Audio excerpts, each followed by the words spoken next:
Hello everyone, welcome back to Buried Files. Tonight we descend deeper into the shadows with 8 new, disturbing true horror stories that have emerged from the scorching desert and forgotten corners of Arizona. These are not mere tales of urban legend or campfire stories passed down through generations.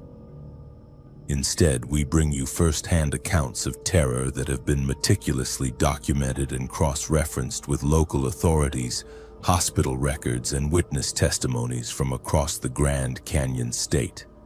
Each narrative comes directly from those who experienced the unthinkable in the most unexpected places. From the neon-lit checkout lanes of midnight grocery stores to the cursed ruins of Two Guns Ghost Town, and from the historic hotels of Prescott to the abandoned mining camps near Bisbee. The accounts you will hear tonight have been gathered through years of investigation, interviewing survivors, and piecing together fragments of experiences that most would prefer to forget. To ensure the safety of those brave enough to share their stories, certain identifying details have been carefully altered while preserving the terrifying truth of what happened. If you are new to our collection of forgotten horrors, make sure to subscribe to Buried Files for daily, authentic horror content that will challenge everything you thought you knew about the darkness that lurks in our world. Hit that notification bell so you never miss when we unearth another buried file from the shadows of reality. My name is Marcus, and I have been a professional photographer for over 15 years, specializing in abandoned places and forgotten corners of America. I have explored countless ghost towns, derelict buildings, and historical ruins across the Southwest, but nothing prepared me for what I encountered at Two Guns, Arizona, in March of last year. Some places carry more than just history. Some places carry the weight of unfinished business. Two Guns sits like a wound in the desert, approximately 30 miles east of Flagstaff along Interstate 40. Most travelers see only the graffiti-covered remains of an old gas station from the highway. But the real ghost town spreads across both sides of Canyon Diablo, connected by a crumbling concrete bridge from 1915. I had researched the location extensively before my visit, drawn by its reputation as one of the most cursed sites along the old Route 66. The history of Two Guns reads like a catalog of violence and tragedy. In 1878, 42 Apache warriors were murdered in what became known as the Apache Death Cave, suffocated by smoke when their Navajo enemies lit sagebrush fires at the cave entrance. In 1926, the eccentric Harry Miller shot and killed landowner Earl Cundiff in a dispute over a land lease, then was later mauled by his own captive mountain lions. Multiple businesses built on the site failed mysteriously, culminating in a devastating fire in 1971 that destroyed the final attempt to revive the town. Local Navajo and Hopi people avoid the area entirely, claiming the land itself is poisoned by the violence that occurred there. They speak of restless spirits and a darkness that seeps up from the earth like groundwater. I had dismissed these warnings as folklore until I experienced the truth firsthand. I arrived at Two Guns on a cloudy March afternoon, the kind of gray day that makes the desert look especially desolate. The wind carried a constant low moan as it moved through the ruins, creating an unsettling soundtrack for my exploration. I parked near the abandoned gas station and began photographing the obvious landmarks, working my way methodically through the scattered remains of buildings and foundations. The atmosphere felt heavy from the moment I stepped out of my vehicle. Desert locations usually have a dry, clean quality to the air, but Two Guns felt different. There was a thickness to the environment, as if the very molecules were saturated with something unpleasant. I attributed this to my knowledge of the site's violent history and continued with my work. My camera equipment consisted of a professional digital SLR, several lenses, and a sturdy tripod. I also carried backup batteries, memory cards, and a portable lighting setup for interior shots. The technical aspects of photography usually keep me grounded and focused, providing a buffer against the emotional impact of the places I document. But at Two Guns, my equipment seemed to malfunction with unusual frequency. The first anomaly occurred while photographing the ruins of Harry Miller's zoo. The stone enclosures that once held mountain lions and other desert animals were still partially intact, though overgrown with desert vegetation and filled with decades of wind-blown debris. As I framed a shot of the largest enclosure, my camera's autofocus began hunting erratically, unable to lock onto any subject despite perfect lighting conditions. The LCD display flickered intermittently, showing brief flashes of what appeared to be movement inside the empty cage. I assumed the electronics were being affected by electromagnetic interference or desert dust and switched to manual focus. But when I reviewed the images later, several shots contained shadows that had not been visible to my naked eye during the shoot. Dark shapes that seemed to move between frames, always at the periphery of the composition. Never quite in focus, but unmistakably present. The temperature began dropping as afternoon faded toward evening, which was normal for high desert locations in March. What was not normal was the way the cold seemed to concentrate in specific spots throughout the ruins. I would be walking through an area of comfortable ambient temperature and suddenly step into pockets of frigid air that felt like walking into a freezer. These cold spots had no apparent source and did not correspond to shade patterns or wind direction. Near the old Route 66 bridge, I discovered the entrance to the Apache Death Cave. The opening was larger than I had expected, perhaps 8 feet wide and tall enough for a person to enter without ducking. Local authorities had installed metal barriers years ago to prevent access, but time and vandalism had created gaps large enough to slip through. Despite my professional interest in documenting the site, something about the cave mouth made me deeply uncomfortable.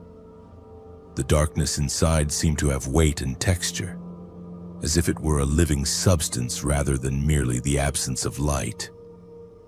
I set up my tripod outside the entrance and used my longest telephoto lens to photograph the interior from a safe distance.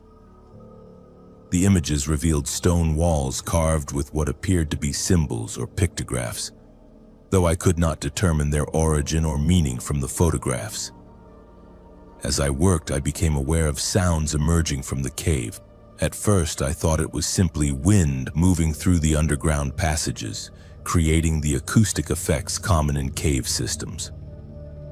But gradually, the sounds began to resolve into something more disturbing. I could hear what sounded like voices speaking in a language I did not recognize, rising and falling in what might have been conversation or argument. The voices were accompanied by other sounds that defied easy explanation. Scraping noises like fingernails against stone, rhythmic tapping that reminded me of Morse code. And underneath it all, a sound like breathing, slow and labored, as if something large was sleeping fitfully in the depths of the cave. My rational mind insisted that these were acoustic illusions created by wind patterns and the cave's natural acoustics, but my body was responding to the sounds as if they represented genuine threats. My heart rate increased, my breathing became shallow. Every instinct I possessed was screaming at me to leave the area immediately. I forced myself to continue working, determined to document whatever was causing these phenomena. I switched to video mode and began recording the cave entrance while monitoring the audio feed through my camera's headphones. What I heard through the electronic equipment was far worse than what I had perceived with my naked ears. The voices were clearer through the headphones, speaking in urgent, overlapping whispers. I could not understand the words, but the emotional content was unmistakable. Fear, anger, and desperate pleading filled the audio track. Beneath the human voices, I could hear sounds that were decidedly non-human. Growling, hissing, and wet, tearing noises that made my stomach clench with revulsion. As the sun began to set, casting long shadows across the ruins, the activity from the cave intensified. The temperature dropped another 10 degrees in the span of minutes. The whispers became more agitated, occasionally rising to what sounded like screams before dropping back to urgent murmuring. My camera's battery indicator, which had shown 70% charge moments before, suddenly dropped to critical levels. I decided to retreat to my vehicle and review the footage I had captured. But as I began packing my equipment, I realized I was no longer alone at the site. Figures were moving among the ruins, silhouettes that seemed to absorb light rather than cast shadows. They moved with purpose, but not with the gait of living humans. Their movements were too smooth, too fluid, like smoke given form. The figures appeared to be converging on my location from multiple directions. I could not determine their number because they seemed to flow and merge together, separating and reforming in patterns that hurt to watch directly. When I tried to focus on any individual figure, it would become translucent and slip away from my perception, only to reappear in my peripheral vision. My hands shook as I finished packing my gear and retreated toward the parking area. The figures followed, maintaining a constant distance but never approaching close enough for me to get a clear look at them. Through my camera's viewfinder, they appeared more solid, revealing details that my naked eyes could not process. Faces that flickered between human and something else. Clothing that shifted between different time periods and styles. Eyes that reflected light like an animal's, even in the growing darkness. As I reached my vehicle, the voices from the cave rose to a crescendo that seemed to shake the ground beneath my feet. The figures stopped their pursuit and turned toward the cave entrance, as if responding to some unheard summons. One by one, they flowed back into the darkness of the Apache Death Cave, moving with the inevitability of water following gravity. I drove away from Two Guns as fast as the desert roads would allow, not stopping until I reached Flagstaff. In the safety of my hotel room, I reviewed the photographs and video footage I had captured.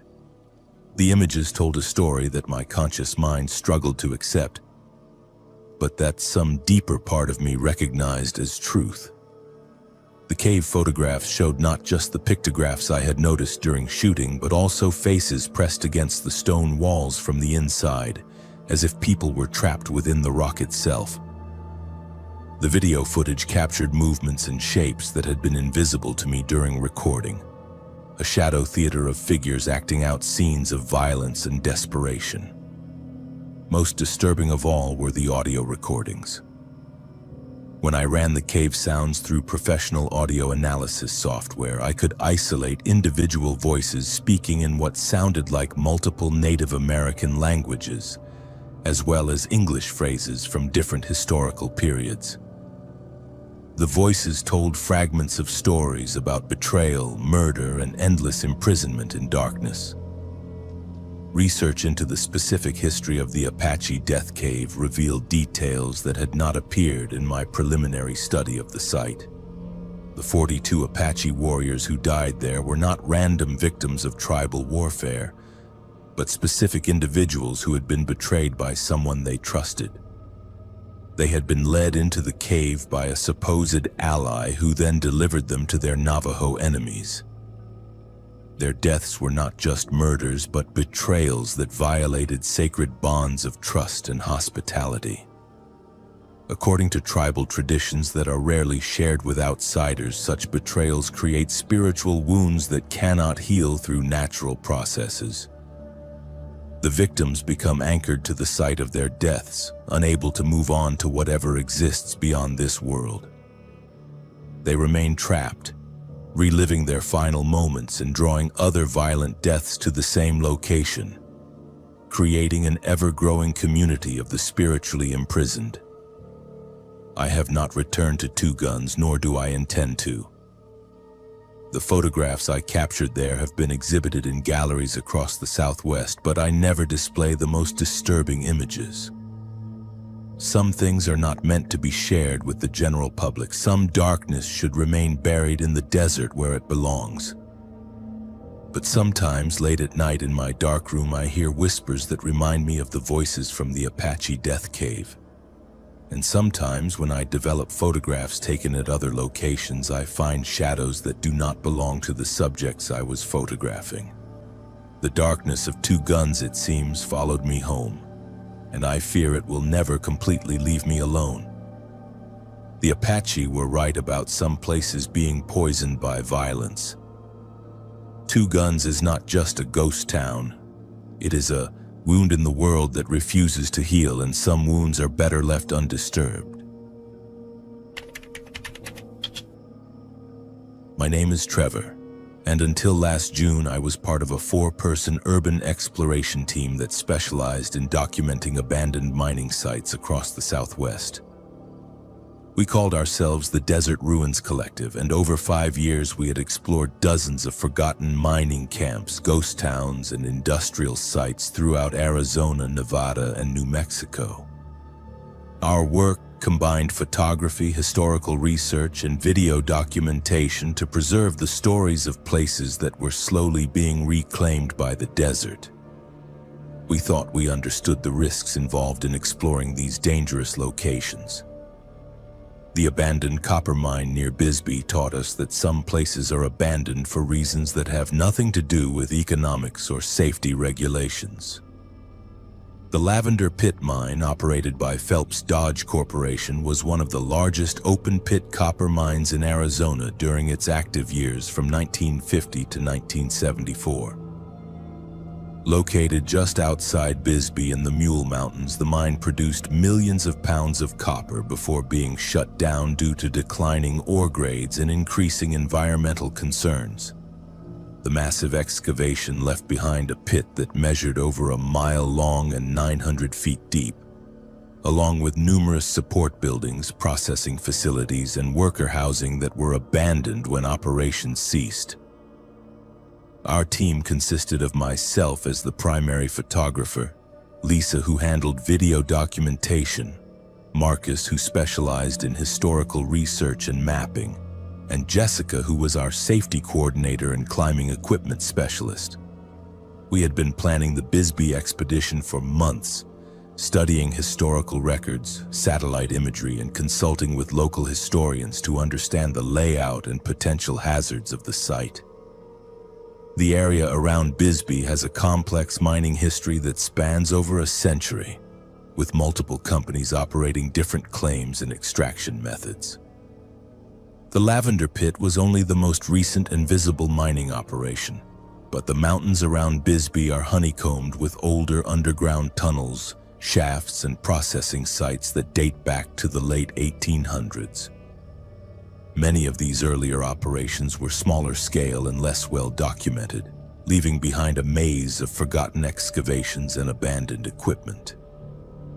We arrived in Bisbee on a Friday afternoon in early June, planning to spend the weekend exploring both the main Lavender Pit area and some of the older mining sites that were scattered throughout the surrounding mountains. The weather was typical for summer in southeastern Arizona, with daytime temperatures reaching the low hundreds and nighttime lows dropping into the 70s. The first day of exploration went according to plan. We documented the massive open pit, the abandoned processing equipment, and several of the larger support buildings. The scale of the operation was impressive even in its abandoned state, and we captured hundreds of photographs and hours of video footage. The industrial archaeology was fascinating, with layers of mining history visible in the different types of equipment and construction techniques used during various periods of operation. That evening, while reviewing our footage and planning the next day's activities, Marcus discovered references to a smaller mining camp located higher in the mountains above the Lavender Pit. According to his research, this camp had been operated by a different company in the 1920s and had been abandoned much earlier than the larger operation. The camp included several buildings, mine shafts, and what appeared to be a small smelting operation that had been built to process high-grade ore from underground workings. The appeal of exploring this lesser-known site was irresistible. These smaller operations often preserve details of mining life that were lost in larger industrial sites, and the camp appeared to be largely intact based on aerial photographs from the 1960s. We decided to hike up to the camp on Saturday morning, planning to spend the day documenting whatever remained of the buildings and equipment.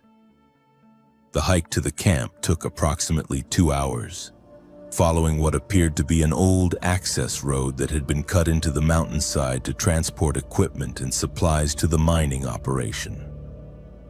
The road was in poor condition after decades of abandonment, with sections washed out by flash floods and others blocked by rock slides. We had to navigate carefully around these obstacles while carrying our photography and safety equipment. The mining camp itself was more extensive than we had expected from Marcus's research. A cluster of wooden buildings hugged a natural shelf in the mountainside, connected by boardwalks and stairs that had been built to navigate the steep terrain. Most of the structures were in various stages of collapse, with roofs caved in and walls leaning at dangerous angles. But several buildings remained sufficiently intact to explore safely. The largest building appeared to have been the main processing facility, housing machinery for crushing and sorting ore before it was transported to the smelter. The equipment was still in place, though heavily rusted and partially buried under debris that had fallen from the deteriorating roof. We spent several hours documenting these machines, which represented mining technology from the early 20th century that was rarely preserved in such complete condition. Behind the processing building, we discovered the entrance to the main mine shaft. The opening was approximately 8 feet square and descended at a steep angle into the mountain. A wooden head-frame structure still stood above the entrance, though the cables and pulleys that would have been used to transport miners and ore cars had long since been removed. Warning signs posted by the Forest Service advised against entering the mine due to unstable conditions and the presence of toxic gases. Despite the warnings, the mine entrance was compelling from a documentary perspective. This was where dozens of miners had worked daily during the camp's operational period, extracting copper ore under dangerous conditions for minimal pay. Their stories were an important part of Arizona mining history, and the shaft represented a direct connection to their experiences. Jessica insisted that we maintain safe distances from the mine entrance and test the air quality before approaching too closely. She carried portable gas detection equipment that could identify carbon monoxide, hydrogen sulfide, and other dangerous gases that sometimes accumulated in abandoned mines. The readings near the entrance showed acceptable levels of these gases, though she recommended that we avoid spending extended time in the area. As we set up our equipment to photograph the mine entrance and headframe, Marcus noticed something unusual about the shaft opening. Despite the bright afternoon sunlight, our powerful flashlights could not penetrate very far into the darkness of the tunnel. The light seemed to be absorbed rather than reflected, creating an effect similar to looking into a deep well at night. More disturbing was the sound that emerged from the mine. At first, we thought it was simply air movement through the underground passages, creating the acoustic effects common in cave systems. But as we listened more carefully, the sounds began to resolve into something that resembled human voices calling from deep within the mountain. The voices were indistinct but clearly present, rising and falling in patterns that suggested conversation or argument. Occasionally, we could hear what sounded like metal striking stone, as if someone were working with mining tools in the depths of the shaft. These sounds came in regular intervals, like the rhythm of pick and shovel work that would have been common during the camp's active period. Lisa began recording audio of the sounds while I documented the mine entrance with long exposure photography. The combination of the mysterious voices and the light-absorbing darkness of the shaft created an atmosphere that was both fascinating and deeply unsettling. We all felt the pull of professional curiosity about what might be causing these phenomena. Marcus suggested that the sounds could be explained by air currents moving through the complex tunnel system, creating acoustic effects that mimicked human voices and tool use. This was a rational explanation that we all wanted to accept, but the regularity and clarity of the sounds made such natural explanations seem inadequate. As afternoon faded toward evening, the sounds from the mine began to change in character and intensity. The voices became more agitated, occasionally rising to what sounded like shouts or screams. The metallic striking sounds increased in frequency and volume, creating a cacophony that echoed from the depths of the mountain. Jessica was the first to suggest that we should leave the area. As our safety coordinator, she was responsible for recognizing when exploration conditions became dangerous and the increasing activity from the mine was making her nervous. The sounds were loud enough to mask other potential hazards, and the psychological stress of listening to what sounded like human distress was affecting the entire team. But as we began packing our equipment, the sounds from the mine suddenly stopped. The silence was complete and immediate, as if someone had thrown a switch that cut off all activity in the underground workings. The contrast was so stark that it was almost more unsettling than the previous noise. Then we heard footsteps. Heavy boots were walking up the mine shaft toward the entrance, accompanied by the sound of metal tools dragging against stone. The footsteps were regular and deliberate, like someone climbing a steep incline while carrying heavy equipment. Based on the acoustic properties of the sound, whoever was walking was still deep in the mine, but approaching the surface steadily. None of us spoke as we listened to the approaching footsteps. According to our research and the Forest Service warnings, the mine had been abandoned for over 80 years. No current mining operations existed in the area, and the shaft was considered too dangerous for recreational exploration. Yet someone was clearly walking up from the depths of the mine, moving toward where we stood at the entrance. The footsteps grew louder and more distinct as they approached. We could hear the scrape of boots on stone, the clink of metal tools, and what sounded like labored breathing echoing up from the darkness. The person climbing toward us seemed to be carrying a significant load and struggling with the steep grade of the tunnel. Lisa continued recording while the rest of us stared into the mine entrance, waiting for the first glimpse of whoever was emerging from the depths. Our flashlights still could not penetrate the darkness effectively, but the sounds indicated that the person should be visible within minutes. Then the footsteps stopped.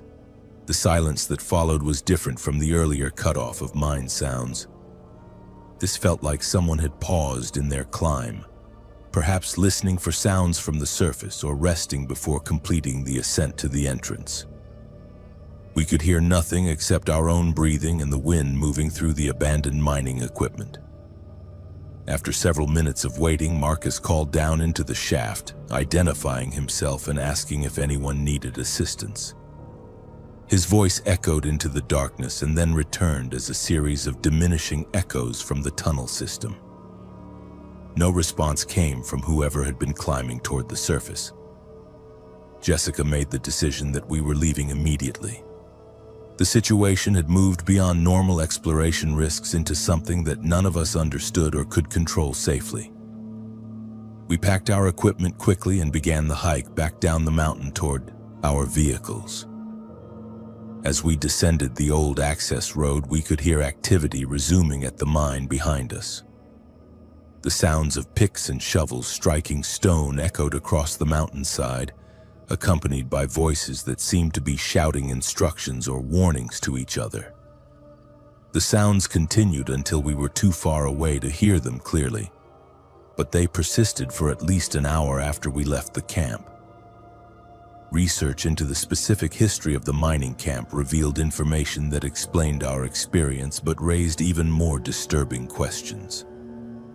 According to records from the Bisbee Mining and Historical Museum, the camp had been the site of a major accident in 1924 when a tunnel collapse trapped 12 miners underground for 6 days. Rescue efforts were hampered by unstable conditions and the remote location of the camp. By the time rescuers reached the trapped miners, 8 had died from injuries and carbon monoxide poisoning. The 4 survivors reported that they could hear the voices of their dead colleagues continuing to work in the collapsed sections of the mine, apparently unaware that they had been killed. The camp was abandoned immediately after the rescue operation, with the mining company citing unsafe geological conditions and the psychological trauma experienced by surviving workers. Local residents reported hearing sounds of mining activity coming from the abandoned workings for years after the closure, leading to persistent rumors that the dead miners were still trying to complete their work. More disturbing was information we discovered about other exploration teams that had visited the camp in recent decades. 3 separate groups of urban explorers and mining historians had reported similar experiences of hearing voices and footsteps in the mine, always followed by the sensation of being watched or pursued as they left the area. One team had attempted to explore the mine shaft with proper safety equipment, but had been forced to retreat when their lights failed simultaneously, and they heard what sounded like tunnel collapse occurring behind them. Another group reported that their vehicle would not start after visiting the camp, stranding them overnight in the area while sounds of mining activity continued from the abandoned workings. Most significantly, a geological survey team that had visited the camp in the 1980s to assess the stability of the abandoned mine had documented their experience in official reports. Their instruments detected no signs of structural instability or dangerous gases, but multiple team members reported hearing voices and tool sounds coming from sections of the mine that had been sealed since the 1924 collapse. We never returned to the mining camp above Bisbee, and our team dissolved shortly after the expedition. Lisa moved to Oregon to focus on architectural photography. Marcus changed careers to become a museum curator, and Jessica now works for the Forest Service educating people about mine safety. We remain friends, but we no longer discuss what we experienced at the abandoned camp. The Desert Ruins Collective officially ceased operations in August of that year.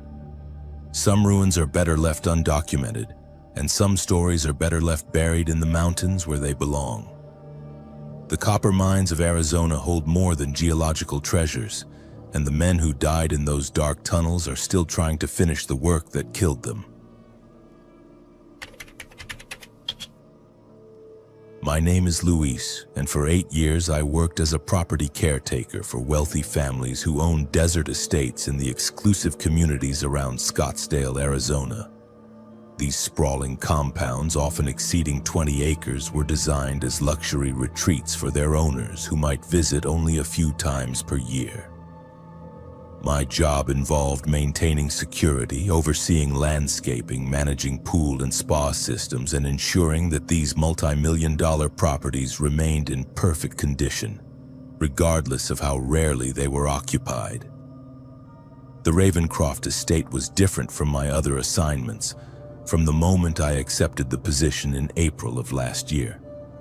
Located in the foothills north of Scottsdale, the property encompassed 35 acres of pristine Sonoran desert landscape dominated by a modernist mansion that seemed to grow organically from the red rock formations. The architecture was stunning, with floor-to-ceiling windows offering panoramic views of the surrounding mountains and valleys. The estate had been designed by a famous architect in the late 1990s for technology entrepreneur Richard Ravencroft and his wife Patricia. According to the property management company that hired me, the Ravencrofts had used the house regularly during the first decade after its completion, entertaining business associates and hosting family gatherings in the luxurious desert setting. However, Patricia Ravencroft had died in a car accident in 2010, and Richard had gradually reduced his visits to the property until he stopped coming entirely around 2018. The estate had been maintained by a series of caretakers over the years, but the position seemed to have unusual turnover rates. I would be the fifth caretaker in 3 years, which should have been a warning sign but was explained to me as the result of scheduling conflicts and career changes. The previous caretaker, a man named Miguel Santos, had left abruptly in March without giving proper notice or completing his final maintenance reports. The property management company described his departure as unprofessional, but declined to provide specific details about his reasons for leaving.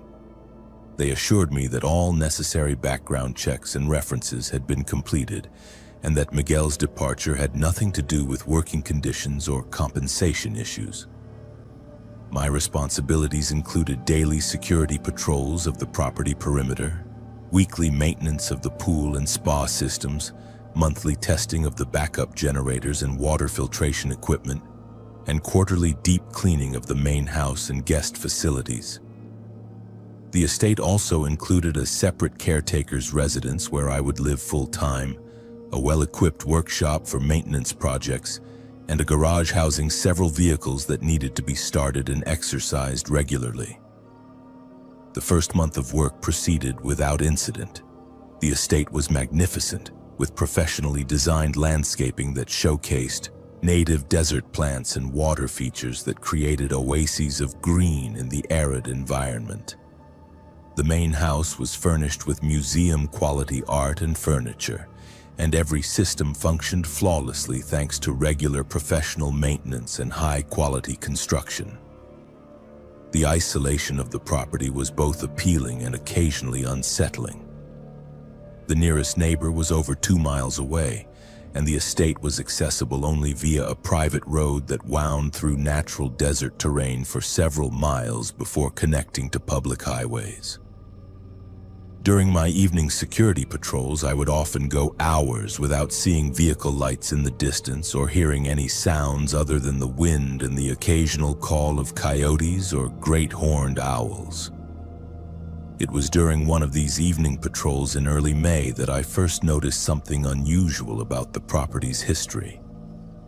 While inspecting the perimeter fence near the eastern boundary, I discovered what appeared to be a small cemetery or memorial site hidden among a grove of mature Palo Verde trees.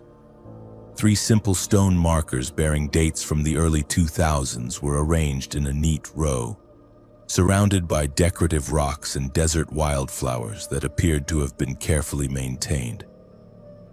The markers bore only dates and initials, with no names or other identifying information. The dates suggested that the burials or memorials were relatively recent, occurring during the period when the Ravencrofts were actively using the property. I made a note to ask the property management company about the markers during my next monthly report, assuming they were memorials for beloved family pets that had been buried on the estate. 2 weeks later, while conducting routine maintenance on the backup generator system, I discovered a locked storage room in the basement of the main house that was not included in the facility blueprints or maintenance schedules I had been provided. The door was constructed of heavy steel and secured with an electronic lock that did not respond to the master codes I had been given for other security systems throughout the property. The existence of the locked room bothered me more than it should have, given that wealthy homeowners often maintained private storage areas for valuable collections or sensitive documents. However, the room's absence from official property documentation seemed unusual for a professional maintenance operation, and I began to wonder what other aspects of the estate might not have been disclosed to the caretaking staff. My curiosity was further aroused when I noticed that the ventilation system serving the locked room included expensive air filtration equipment that seemed excessive for simple storage purposes. The filtration units were industrial grade, designed to handle biological contaminants rather than dust or moisture that might affect stored valuables. The electrical consumption meters for the locked room also indicated power usage patterns, consistent with refrigeration equipment rather than static storage. During my second month on the property, I began finding personal items scattered in various locations around the estate that suggested previous caretakers had left more hastily than the property management company had indicated. A work jacket with Miguel embroidered on the pocket was found in the workshop, along with personal tools that seemed too valuable to abandon voluntarily. In the caretaker's residence, I discovered prescription medications and family photographs left behind in dresser drawers, again suggesting sudden departure rather than planned resignation. Most disturbing was a journal I found hidden beneath the bathroom sink in the caretaker's residence. The journal belonged to Miguel Santos and contained increasingly agitated entries documenting his experiences during his final weeks on the property. According to Miguel's notes, he had discovered evidence that the Ravencroft estate was being used for purposes that had nothing to do with luxury recreation or business entertainment. Miguel's journal entries described finding human hair and fingernails in the basement drainage systems, discovering clothing and personal items that appeared to belong to multiple different people hidden throughout the property, and hearing sounds from the locked storage room that suggested the presence of living people rather than stored valuables.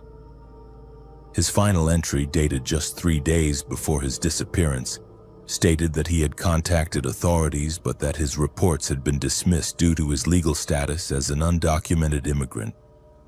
The implications of Miguel's journal were horrifying, but I initially tried to dismiss his accounts as paranoid fantasies or misinterpretations of innocent circumstances. Wealthy property owners often had eccentric collections or unusual business arrangements that might seem suspicious to outside observers. However, as I continued working on the property, I began to notice details that supported Miguel's concerns. The basement of the main house contained sophisticated soundproofing that seemed excessive for a residential wine cellar or entertainment area. The ventilation system included features designed to prevent odors from escaping to other parts of the building. Most unsettling, the drainage systems throughout the basement showed signs of recent heavy use and chemical cleaning that went far beyond normal maintenance requirements. During my 3rd month on the property, I gained access to the locked storage room through a combination of electronic surveillance and careful observation of delivery personnel who occasionally visited the estate. The room contained equipment and facilities that confirmed my worst suspicions about the property's true purpose. The storage room had been converted into what could only be described as a makeshift medical facility, complete with surgical equipment, restraining devices, and refrigeration units that were clearly not designed for food storage. Documentation found in filing cabinets indicated that the facility had been used for procedures that had nothing to do with legitimate medical practice and everything to do with human trafficking and organ harvesting. The most damning evidence was a collection of identification documents, photographs, and personal items that belonged to dozens of different people who had apparently been brought to the estate against their will. The victims appeared to be primarily undocumented immigrants and homeless individuals who would not be immediately missed by authorities or family members. Financial records hidden in the medical facility indicated that Richard Ravencroft had been operating an international organ trafficking network that used the isolated desert estate as a processing center. Wealthy clients from around the world would travel to Arizona under the cover of medical tourism, while victims were brought to the property and held in the converted basement facilities until their organs could be harvested and transplanted. The stone markers I had discovered during my first week on the property were not memorials for beloved pets, but grave sites for victims whose organs had been harvested and whose bodies had been disposed of on the estate grounds. The dates on the markers corresponded with periods of increased activity at the medical facility, suggesting that the operation had been ongoing for over a decade before Patricia Ravencroft's death had forced a temporary suspension. The journal entries I found in the medical facility indicated that operations had resumed in recent years under the supervision of medical professionals who traveled to Arizona specifically to perform the illegal procedures. The facility had been designed to handle multiple victims simultaneously, with recovery areas for transplant recipients and disposal systems for biological waste that ensured no evidence would remain on the property. Most horrifying was the discovery that several recent victims were still being held in hidden chambers beneath the main medical facility. The basement had been excavated to create a multi-level complex that extended far deeper into the desert floor than the original house plans indicated.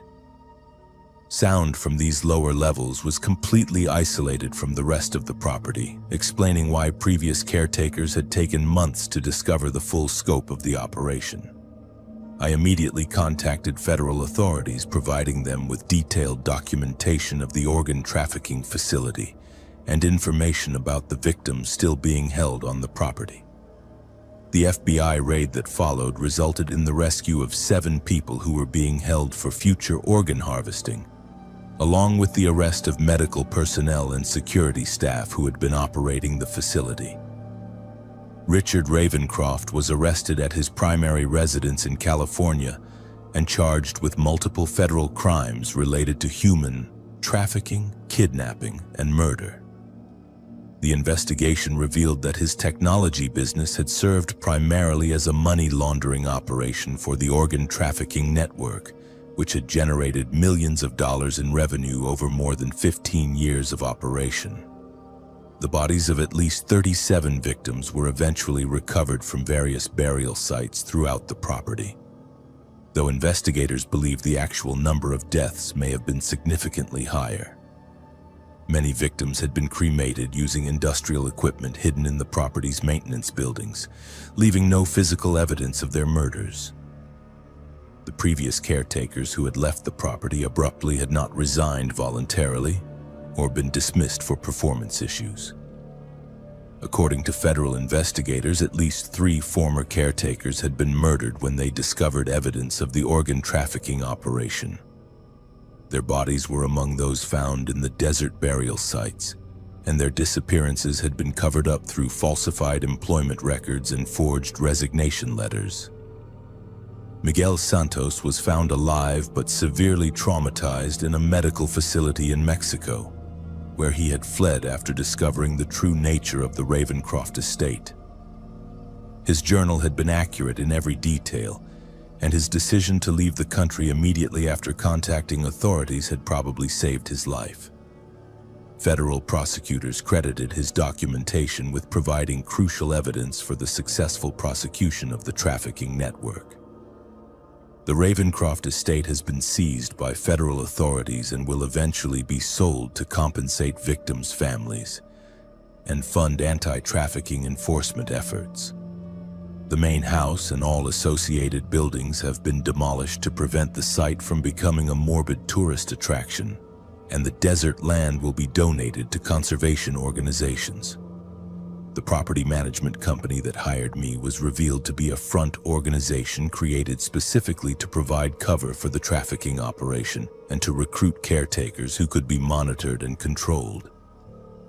Several company executives were arrested and charged with conspiracy, and the organization was permanently shut down by federal authorities. I no longer work as a property caretaker and have moved to a different state to escape the trauma of my experiences at the Ravencroft estate. The isolation and luxury that initially attracted me to the job were revealed to be tools used to hide unspeakable crimes against vulnerable people who had no one to protect them. The Arizona desert holds many secrets, but some properties are abandoned for reasons that have nothing to do with economics or changing lifestyles. Sometimes the most beautiful places conceal the darkest purposes, and sometimes the people who maintain these properties pay with their lives for discovering the truth. Trust your instincts when something feels wrong, because the wealthy and powerful are capable of horrors that most people cannot imagine, especially when they believe their money and isolation make them untouchable. My name is Jennifer, and until last September I was a traveling nurse working contracts across Arizona and New Mexico. The job required long drives between assignments, often through remote stretches of highway where you might not see another vehicle for hours. I had driven those desert roads hundreds of times over the past 5 years, and I thought I understood their rhythms and dangers. I was wrong about what lurked on the highways between Phoenix and Flagstaff.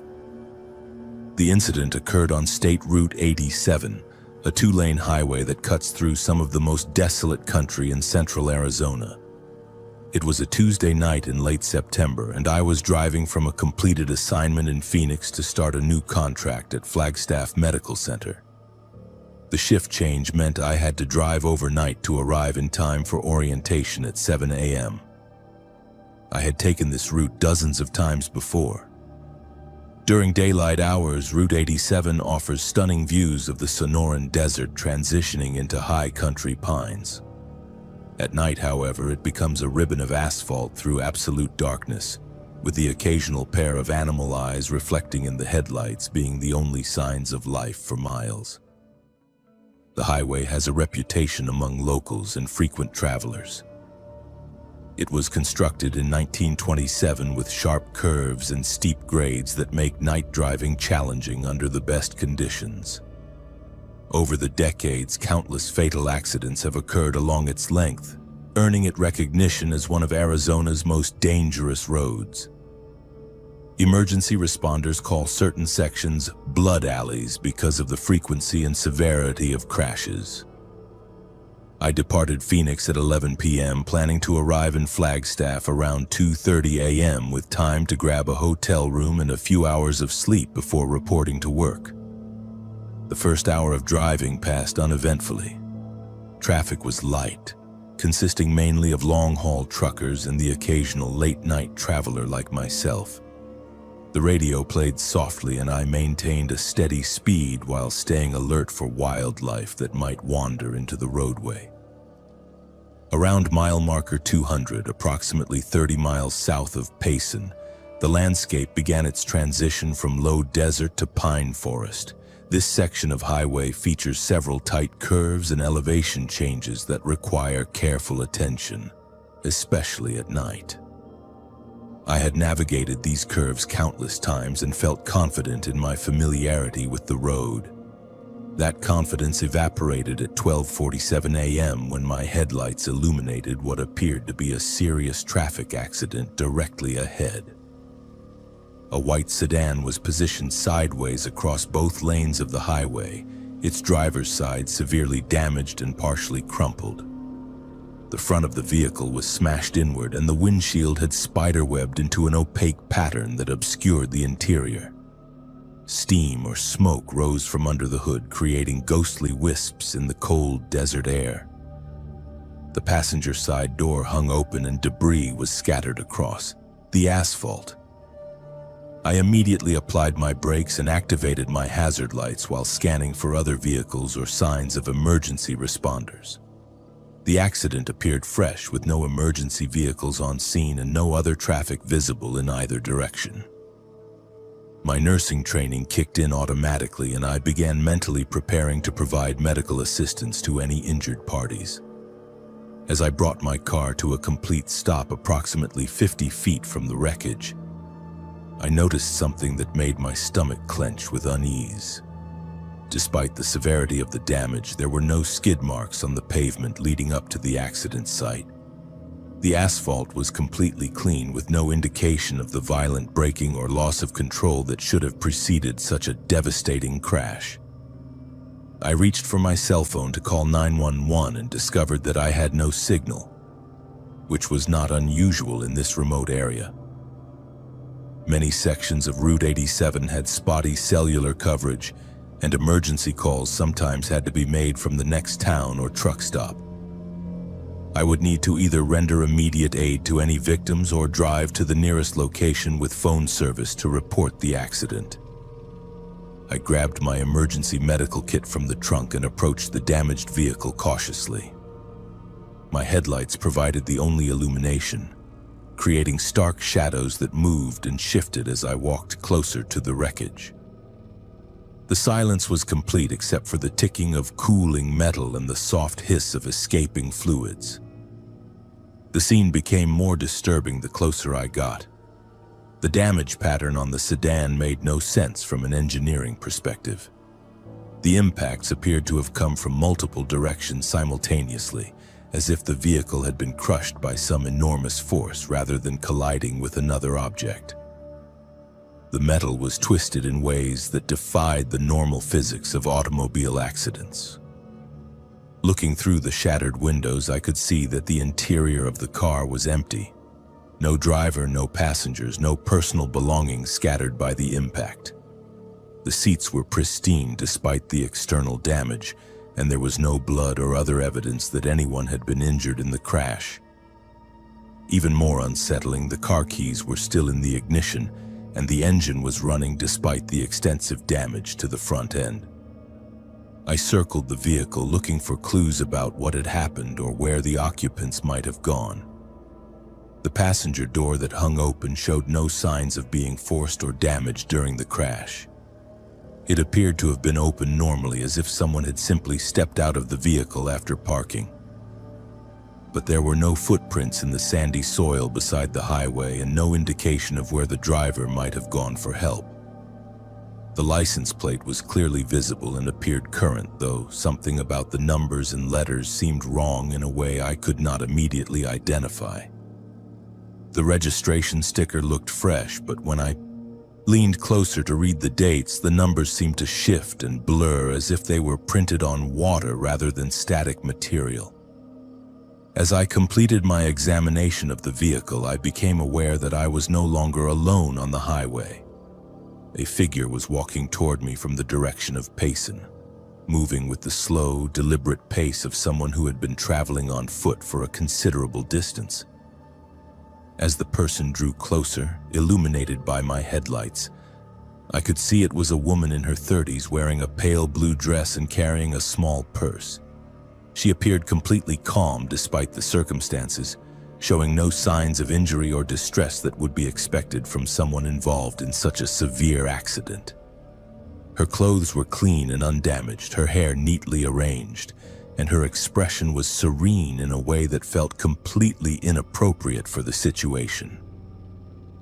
"Thank goodness someone stopped," she said in a voice that carried clearly through the desert air despite the distance between us. "I have been trying to get help for such a long time." She gestured toward the wrecked sedan as if it were merely an inconvenience rather than a potentially fatal accident. I introduced myself and explained that I was a nurse who could provide medical assistance if needed. I asked if she had been in the vehicle and whether she was injured, while internally cataloging the complete absence of trauma symptoms that should have been present if she had survived such a devastating crash. "Oh, I was not hurt," she replied, continuing to approach with that same unhurried pace. "But my husband is still trapped inside. He cannot get out on his own, and I do not have the strength to help him." She pointed toward the sedan, which I had just thoroughly examined and found to be completely empty. I looked back at the vehicle, confused by her statement. The interior was clearly vacant, with no signs that anyone had been trapped inside or extracted by emergency responders. I asked her to clarify what she meant, wondering if there had been a second vehicle involved in the accident that I had somehow missed. "He is right there in the driver's seat," she said with growing urgency. "Please, you have to help him get out before it gets worse."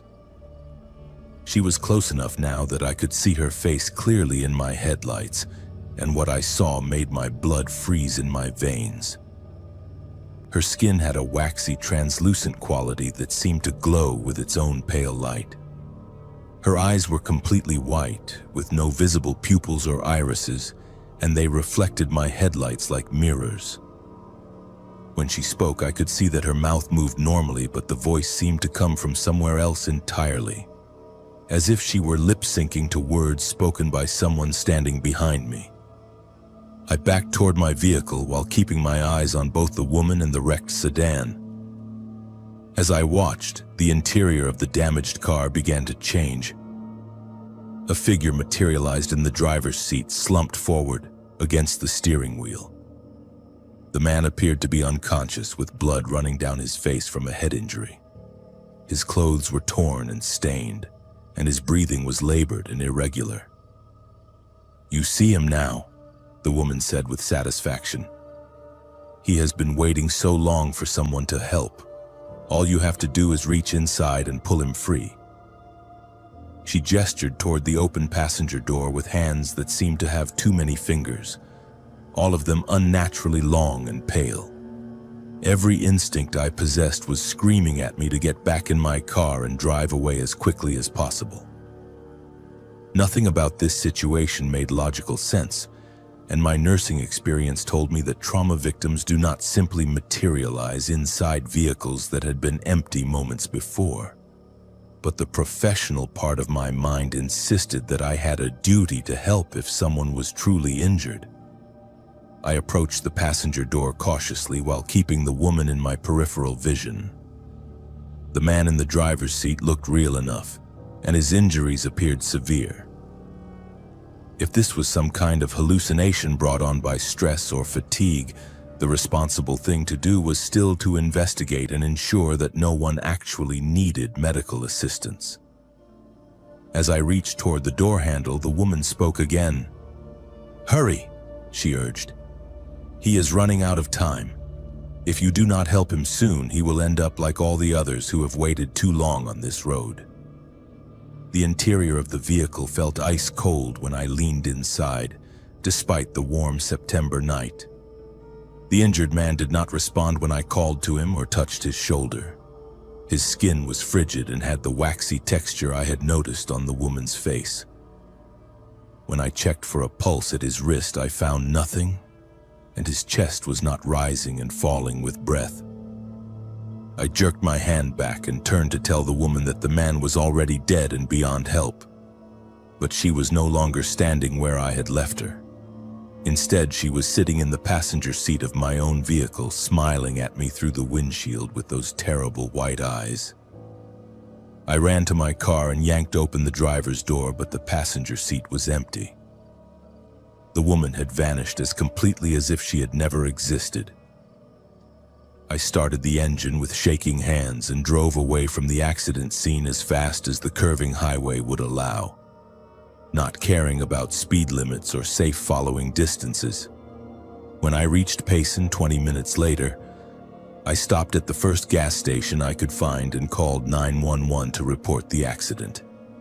The dispatcher took my information and assured me that emergency responders would investigate the scene immediately. I provided the exact mile marker location and a detailed description of the damaged white sedan blocking both lanes of traffic. The next morning, after completing my shift orientation at the hospital, I called the Arizona Department of Public Safety to follow up on the accident report. The dispatcher I spoke with checked their records thoroughly before informing me that no accidents had been reported on Route 87 the previous night. Emergency crews had not responded to any calls in the area I described, and no abandoned or damaged vehicles had been found. Curious and increasingly disturbed, I drove back to mile marker 200 during daylight hours. The section of highway where I had encountered the wrecked sedan and its impossible occupants was completely clear. No debris, no skid marks, no signs that any accident had occurred there recently or in the distant past. Research into the history of that particular stretch of Route 87 revealed that it had indeed been the site of multiple fatal accidents over the decades, including a head-on collision in 1994 that killed a married couple driving a white sedan. According to newspaper reports, the husband had been trapped in the wreckage while his wife wandered the highway in shock, trying unsuccessfully to flag down help before she also succumbed to her injuries. The accident had occurred at exactly mile marker 200, and the victims had been found the next morning by a passing truck driver. The investigation determined that the couple had been dead for several hours before they were discovered, meaning they had spent their final moments alone on the dark highway, waiting for assistance that arrived too late. I no longer drive Route 87 at night, and I have changed my work schedule to avoid overnight assignments that require long-distance travel through remote areas. Some accidents, it seems, continue to happen long after the original victims have died, and some people continue to wait for help that can never actually save them. The desert highways of Arizona hold more than just the living, and not every accident scene you encounter will exist in the same reality you inhabit. My name is Tyler, and until 8 months ago I was a regular weekend warrior who thought the greatest dangers in the Arizona desert came from rattlesnakes and heat exhaustion. I grew up in Phoenix and had been camping in the Sonoran Desert since I was a teenager, exploring areas from the Superstition Mountains to the remote washes around Cave Creek. I believed I understood the rhythms and risks of desert survival. That confidence vanished during a March camping trip when my friends and I encountered something that had been hunting in the Cave Creek area for much longer than any of us realized. The group consisted of myself and 3 college friends who had maintained our tradition of monthly camping trips even as we entered our 30s and started families. Jake worked in finance, Mike was a high school teacher, and Danny had recently started his own construction business. We were experienced outdoorsmen who prided ourselves on proper preparation and respect for the wilderness. Cave Creek stretches through some of the most pristine Sonoran desert landscape in central Arizona, about 40 miles north of Phoenix. The area is famous for its saguaro cacti, ancient petroglyphs, and diverse wildlife that includes javelinas, coyotes, mountain lions, and various species of rattlesnakes. We had camped in the region dozens of times over the years, always following established backcountry protocols and leave-no-trace principles. For this particular trip, we had selected a campsite approximately 5 miles from the main Cave Creek Road, accessible only by high-clearance vehicle and a challenging hike through rocky terrain. The location offered complete solitude and spectacular views of the surrounding mountains and valleys. We planned to spend 3 days exploring lesser-known canyons and photographing the abundant wildlife. The first day passed without incident.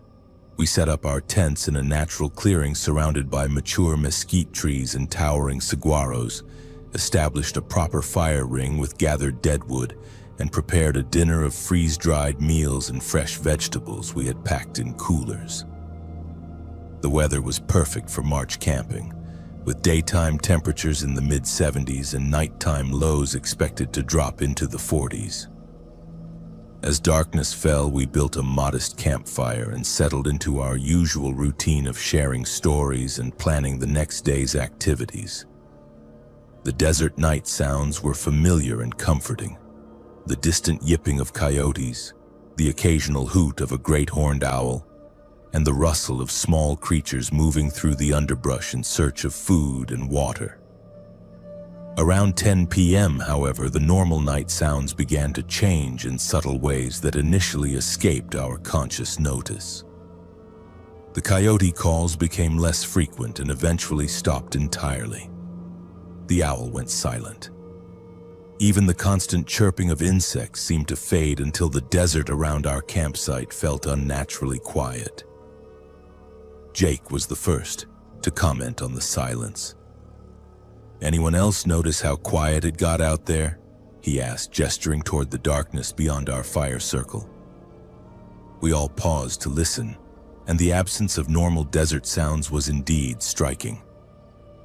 "Maybe we spooked the wildlife when we set up camp," Mike suggested, though we had been in the area for hours and the animals should have resumed their normal activities. Danny, who had the most hunting experience among us, shook his head. "No, this is different. When animals go quiet like this, it usually means there is a predator in the area.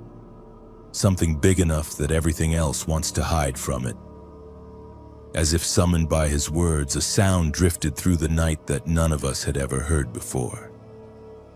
It started as a low rumble, almost like distant thunder, but it modulated into something that resembled vocalization. Not quite a roar, not quite a scream, but something that combined elements of both in a way that raised the hair on the back of our necks. The sound came from somewhere to the north of our campsite, perhaps half a mile away based on its volume and clarity. It lasted for approximately 10 seconds before fading into silence, leaving us staring at each other around the fire with expressions of confusion and growing unease. "Mountain lion?" Jake asked hopefully, though we all knew that mountain lion vocalization sounded nothing like what we had just heard. Danny shook his head again. "I have heard plenty of mountain lions. That was not a mountain lion. I do not know what that was, but it was big." We decided to maintain our normal camping routine while staying alert for further sounds. The fire provided both light and psychological comfort, and we agreed to keep it burning throughout the night rather than letting it die down as we usually did. We also moved our food storage containers closer to the tents and double-checked that everything was properly secured. The second occurrence happened around midnight as we were preparing to sleep. This time the sound was closer, perhaps 200 yards from our campsite, and it was accompanied by the unmistakable sound of something large moving through the desert vegetation. We could hear branches breaking and rocks being displaced, as if a very heavy creature was making its way through terrain that offered little concealment. Mike grabbed a powerful flashlight and swept its beam in the direction of the sounds, but the light penetrated only 30 or 40 yards into the darkness before being absorbed by the dense vegetation. Whatever was making the noise remained beyond the reach of our illumination, though we could hear it pause when the light swept in its direction, as if it were aware of our observation. "We need to make a decision here," Danny said quietly. "Do we pack up and leave, or do we stick it out until morning?" The practical part of me wanted to retreat to the safety of our vehicles and drive back to civilization, but none of us wanted to admit that we were being driven away by unknown sounds in the night. We compromised by setting up a watch schedule, with one person remaining awake and alert while the others slept in shifts. I took the first watch, armed with the brightest flashlight we had and a large knife that would be useless against any serious threat, but provided some psychological comfort. During my 2-hour watch, I heard the creature moving around our campsite in what appeared to be a wide circle, always staying just beyond the range of my flashlight. The sound suggested something much larger than any native Arizona predator, moving with surprising stealth considering its apparent size. Occasionally I would catch glimpses of what might have been eyeshine reflecting my light, but never clearly enough to identify the source. Jake's watch passed without major incident, though he reported hearing what sounded like breathing or panting from somewhere in the darkness. Mike's watch brought the most disturbing development yet: tracks. When dawn broke and we could examine our surroundings in daylight, we found footprints in the sandy areas around our campsite that defied easy explanation. The tracks were roughly humanoid in shape, but much larger than any human foot, measuring approximately 18 inches in length. They showed distinct toe impressions and what appeared to be claw marks, though they were not consistent with known bear or mountain lion track patterns. The tracks formed a clear circuit around our campsite, maintaining a consistent distance of about 50 yards from our tents. Whatever had made them had spent considerable time observing us during the night, walking in a pattern that suggested intelligence and purpose rather than random animal behavior. More disturbing than the tracks themselves was what we found in one of the clearer impressions. At the heel of the largest footprint, embedded in the sand, was a piece of bone that appeared to be from a human hand. The bone was old and weathered, bleached white by sun exposure, but unmistakably human in origin. We photographed the tracks and the bone fragment before packing our gear as quickly as possible. None of us spoke much during the breakdown process, but we were all thinking the same thing. We needed to leave the area immediately and report our findings to the appropriate authorities. The drive back to Cave Creek Road seemed to take forever, though it was the same route we had used to enter the area. Every shadow seemed to conceal potential threats, and we found ourselves checking the mirrors constantly for signs of pursuit. It was an irrational fear, but the previous night had shattered our confidence in our understanding of what lived in the Arizona wilderness. Once we reached cell phone coverage, we contacted the Maricopa County Sheriff's Office to report the unusual tracks and the human bone fragment. The deputy who took our report was professional but clearly skeptical, noting that bone fragments in the desert were not unusual, and that track identification could be difficult even for experienced outdoorsmen. However, when we showed him the photographs we had taken, his demeanor changed noticeably. He asked detailed questions about the exact location of our campsite and requested copies of all the images. He also advised us not to return to the area alone and to report any similar encounters immediately. Research into the history of the Cave Creek area revealed that it had been considered sacred territory by several Native American tribes, including the Tohono O'odham, who had specific warnings about creatures that hunted in the desert darkness. According to tribal tradition, certain areas of the Sonoran Desert were home to entities that were not entirely animal or human, beings that had existed since before the arrival of European settlers. The Tohono O'odham had specific protocols for traveling through these areas, including never camping alone and always maintaining fires throughout the night. They spoke of creatures that could mimic human voices and would attempt to lure travelers away from their groups. And they warned that these beings had an appetite for human flesh that had developed over centuries of feeding.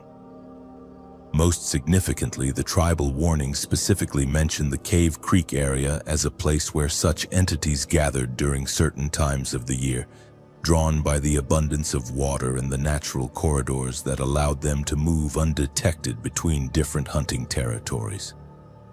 We never returned to that specific campsite, though we continued our regular camping trips in other areas of Arizona. However, none of us could shake the feeling that we had encountered something that challenged our understanding of what lived in the American Southwest. The tracks we photographed remain unexplained, and the bone fragment was never identified by the authorities. 6 months after our Cave Creek encounter, Danny disappeared during a solo camping trip in the Superstition Mountains. His vehicle was found at a trailhead, and his campsite was located 2 days later, but Danny himself was never found. The search teams discovered tracks around his abandoned camp that were remarkably similar to what we had photographed at Cave Creek. The official investigation concluded that Danny had probably become lost and succumbed to exposure, a common tragedy in the unforgiving Arizona wilderness. But Jake, Mike, and I know better. We know that something hunts in the desert darkness, something that has learned to be patient and selective in choosing its prey. The Tohono O'odham warnings were not folklore or superstition. They were survival instructions passed down through generations by people who understood that the Sonoran Desert holds secrets that are older and more dangerous than any modern camper realizes.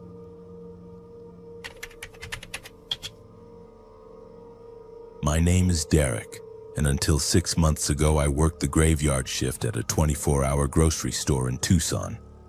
Most people think overnight retail is easy money, but they have never experienced the strange parade of humanity that emerges after midnight in the desert. I had been working there for 3 years, long enough to recognize the regulars.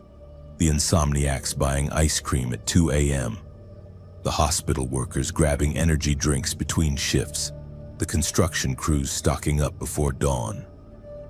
But there was one customer who defied every pattern I thought I understood about late-night shoppers. She first appeared on a Tuesday in October, precisely at 3:33 a.m. I remember the exact time because our system automatically logs every transaction, and something about her visit felt significant enough that I checked afterward. She was an elderly woman, probably in her 70s, with silver hair pulled back in a tight bun and wearing a faded floral dress that looked like it belonged to another decade. Her skin had that papery quality that comes with extreme age, but her eyes were sharp and focused in a way that made me uncomfortable. She moved through the store with purpose, selecting the same items every single time. A gallon of whole milk, a loaf of white bread, a package of ground beef, a bag of carrots, a box of salt, and finally a single red candle from the seasonal aisle. The order never varied, not once. She would place each item carefully in her cart, moving with deliberate precision through the empty aisles while the fluorescent lights hummed overhead. At first, I assumed she was just another creature of habit. Plenty of elderly customers develop rigid routines. But as weeks passed, her visits became more unsettling. She never spoke beyond the bare minimum required for the transaction. When I would greet her or ask how her night was going, she would simply stare at me with those piercing eyes and nod once. Her silence felt heavy, loaded with meaning I could not decipher. The strange thing was how she paid, always exact change, always the same crumpled bills and worn coins, as if she had been carrying the same money for decades. The bills were old, some dating back to the 1980s, and they smelled of dust and something else I could never identify. Something organic and unpleasant that lingered on my fingers after handling them. But what really started to bother me was her consistency. Every night she worked, Tuesday through Saturday, she would appear at exactly 3:33 a.m. Not 3:32, not 3:34, always 3:33, like she was following some invisible schedule that demanded absolute precision. I began watching the clock during my shifts, waiting for her arrival with a mixture of curiosity and growing dread. After about 2 months of these visits, I decided to break the pattern. When she approached my register one November night, I tried to engage her in conversation. "You must be quite the early riser," I said with forced cheerfulness. "Shopping before dawn every day." She stopped placing items on the conveyor belt and looked directly at me. Her eyes were pale blue, almost colorless, and they seemed to look through me rather than at me. "I am preparing," she said in a voice that sounded like rustling papers. "The others will be hungry soon." I rang up her items as quickly as possible, suddenly eager to complete the transaction.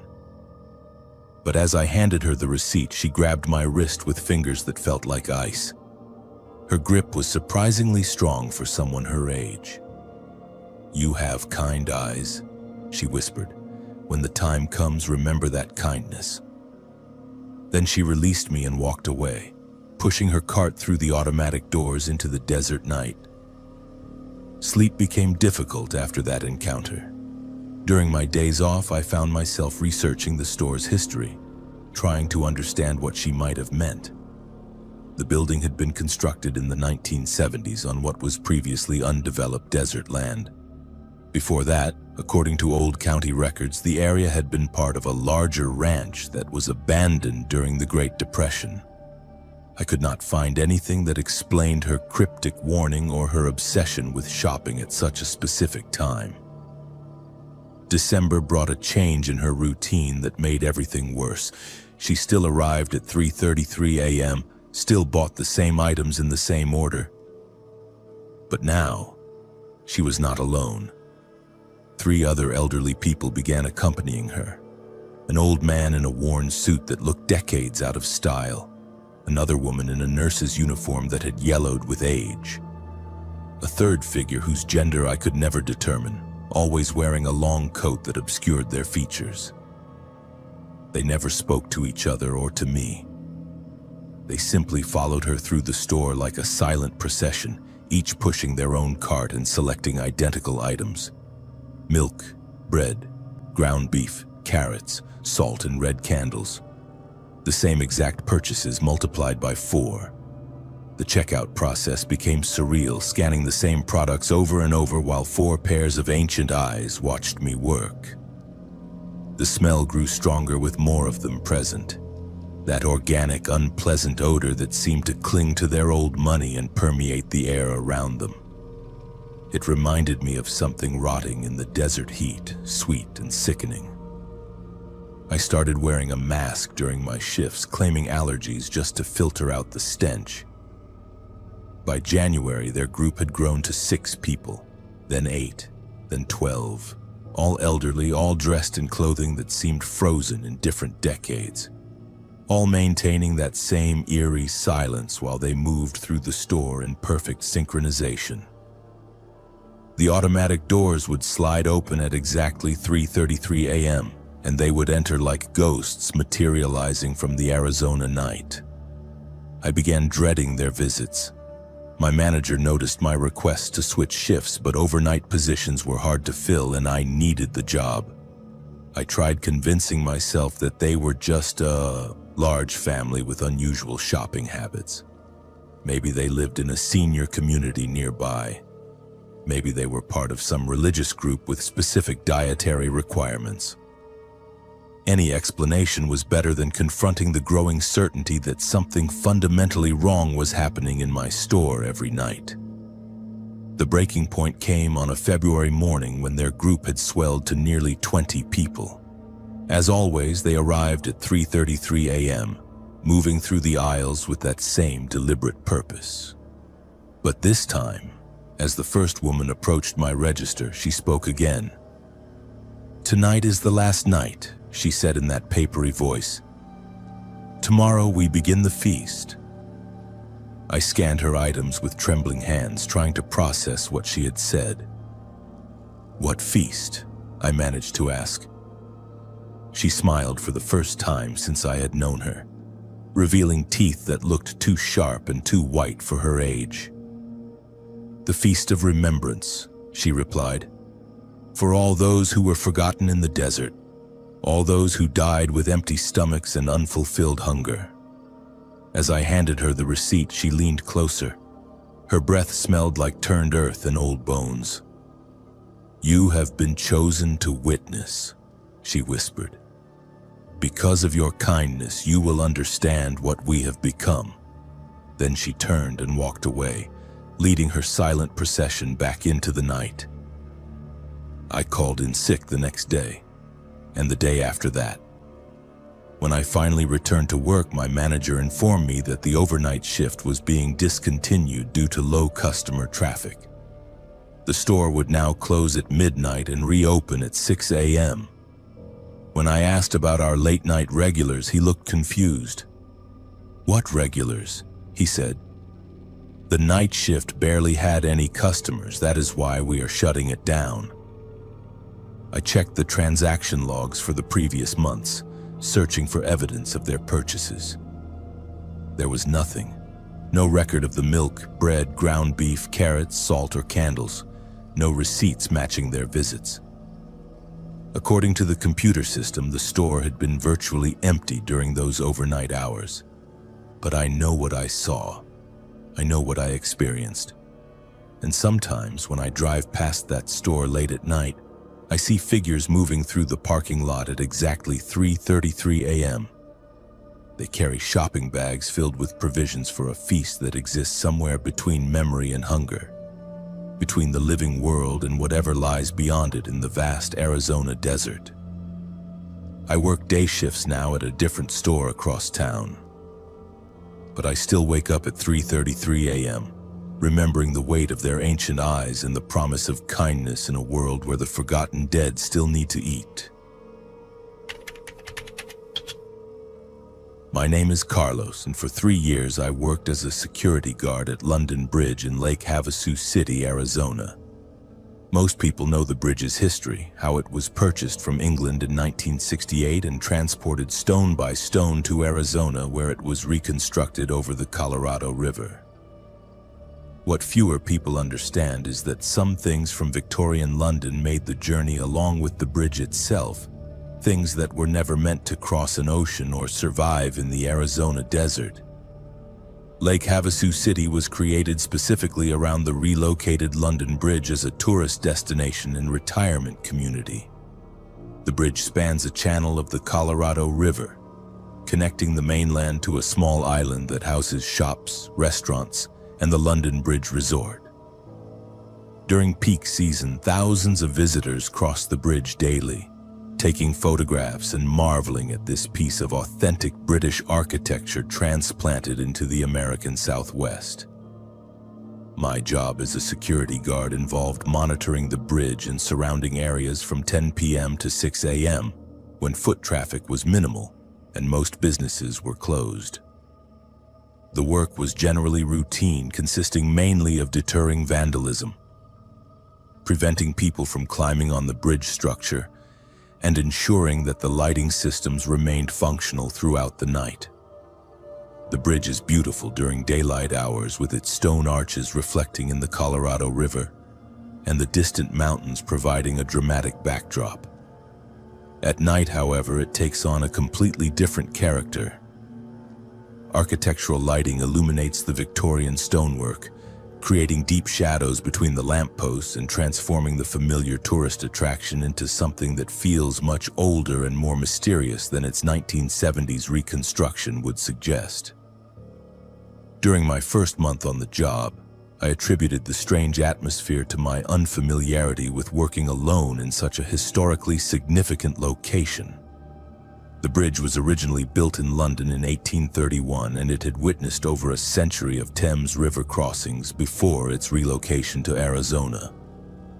It seemed natural that such an ancient structure would feel different from modern buildings, especially during the quiet hours of the night shift.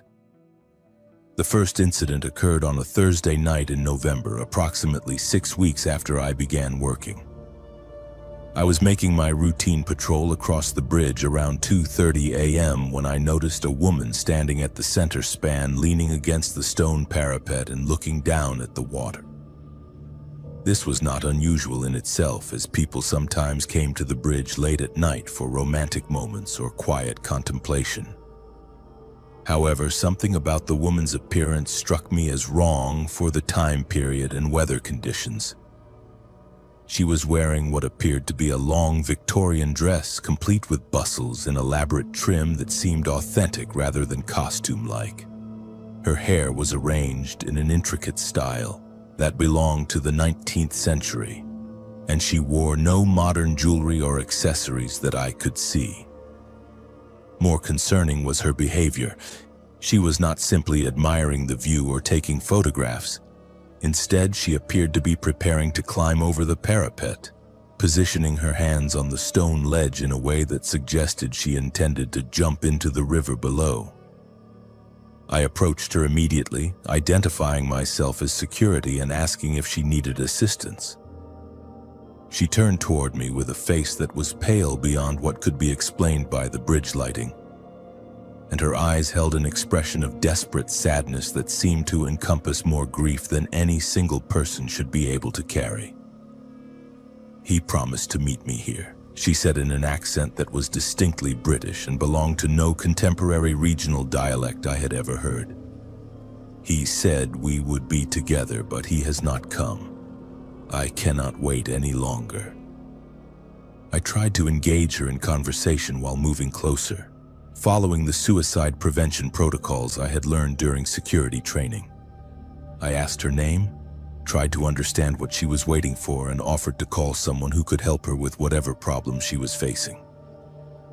"My name is Margaret," she replied, "and I have been waiting for Henry since 1888. He was supposed to meet me at the bridge so we could start our new life together, but he never came. I cannot bear the waiting anymore."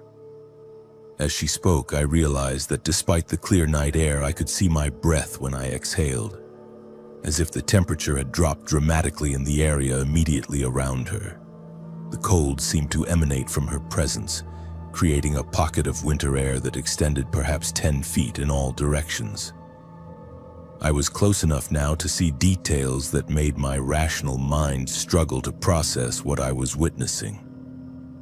Her skin had a translucent quality that seemed to glow with its own pale light.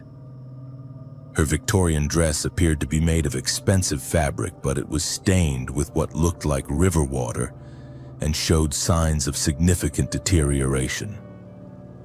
Most disturbing were her eyes, which reflected the bridge lights like mirrors but seemed to contain no pupils or iris structures.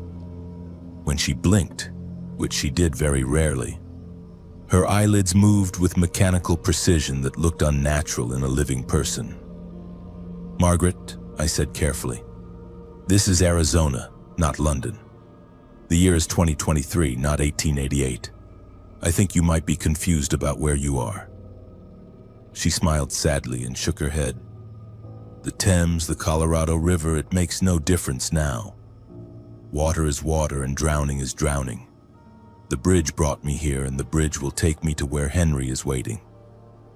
Before I could react, she climbed onto the parapet with fluid grace that defied both gravity and the restrictive nature of her Victorian clothing.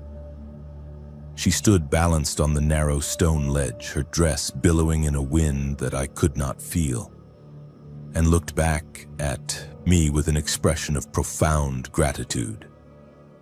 "Thank you for listening," she said. "It has been so long since anyone acknowledged that I exist." Then she stepped forward and fell toward the water below. I rushed to the parapet and looked down, expecting to see her body in the river and preparing to call for emergency rescue services.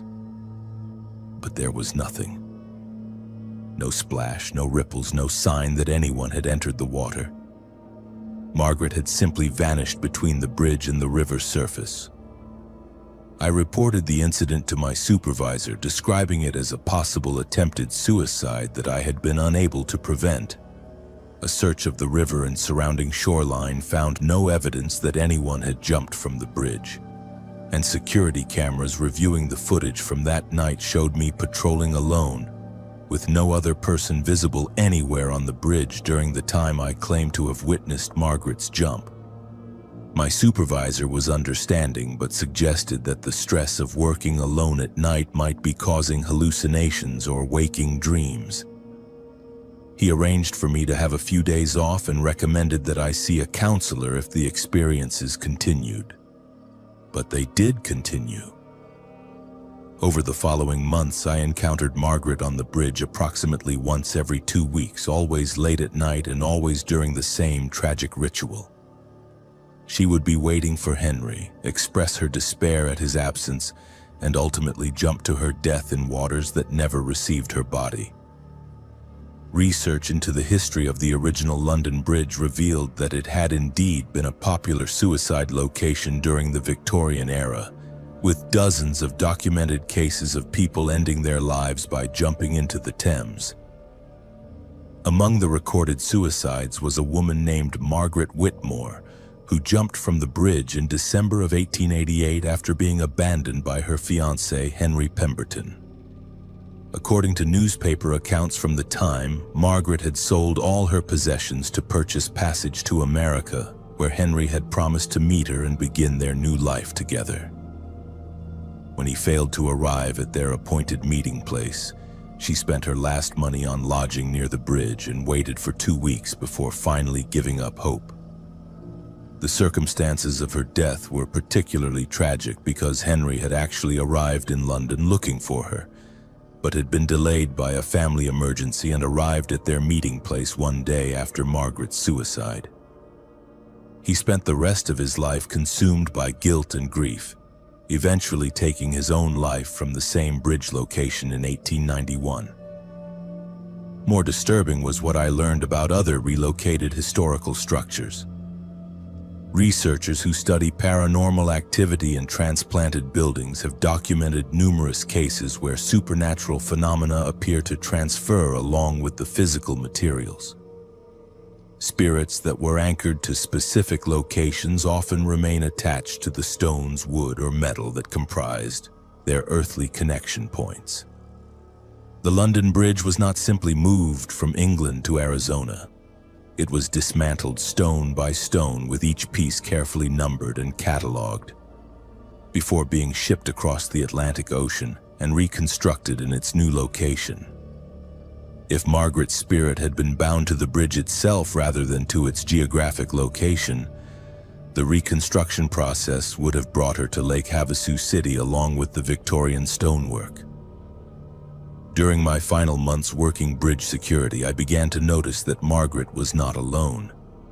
Other figures from different time periods occasionally appeared on the bridge during night hours, always in distress and always reenacting moments of tragedy from the bridge's London history. A man in Victorian formal wear would pace back and forth, apparently searching for someone who never appeared. A woman in Edwardian dress would stand weeping at the same spot where Margaret jumped. Most unnervingly, I began to see a figure that matched historical descriptions of Jack the Ripper, a tall man in a dark coat who would appear in the shadows between lampposts and seemed to be stalking the other spirits. He never approached me directly, but his presence filled the air with a sense of malevolent hunting that made every night shift feel like a survival exercise. The final incident that convinced me to find different employment occurred on a February night when the temperature had dropped into the 40s, unusually cold for Lake Havasu City. I encountered Margaret as usual, went through our familiar conversation and watched her prepare to jump from the parapet. But this time, as she stepped forward, she turned back to me and spoke words that still haunt my memory. "He is coming for you now.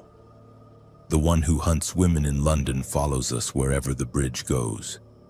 You have seen too much and you have shown too much kindness. He does not like men who protect women from their fate." I looked in the direction she was pointing and saw the Jack the Ripper figure approaching from the far end of the bridge, moving with deliberate purpose and carrying something metallic that gleamed in the streetlight. I ran to my security vehicle and drove off the bridge immediately, not stopping until I reached the bright lights and human activity of the main commercial district. I submitted my resignation the next morning and have never returned to London Bridge at night. Margaret and her fellow spirits from Victorian London continue their eternal reenactments in the Arizona desert, bound to stone and mortar that traveled thousands of miles but could not escape the tragedies of the past. Some historical artifacts should never be relocated, and some bridges connect more than just physical locations.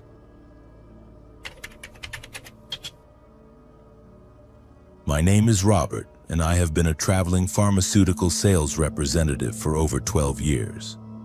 My territory covers the entire Southwest, which means I spend roughly 200 nights per year in hotel rooms across Arizona, New Mexico, and Colorado. I have stayed in everything from luxury resorts to roadside motels, and I thought I had experienced every possible variation of hospitality industry accommodation.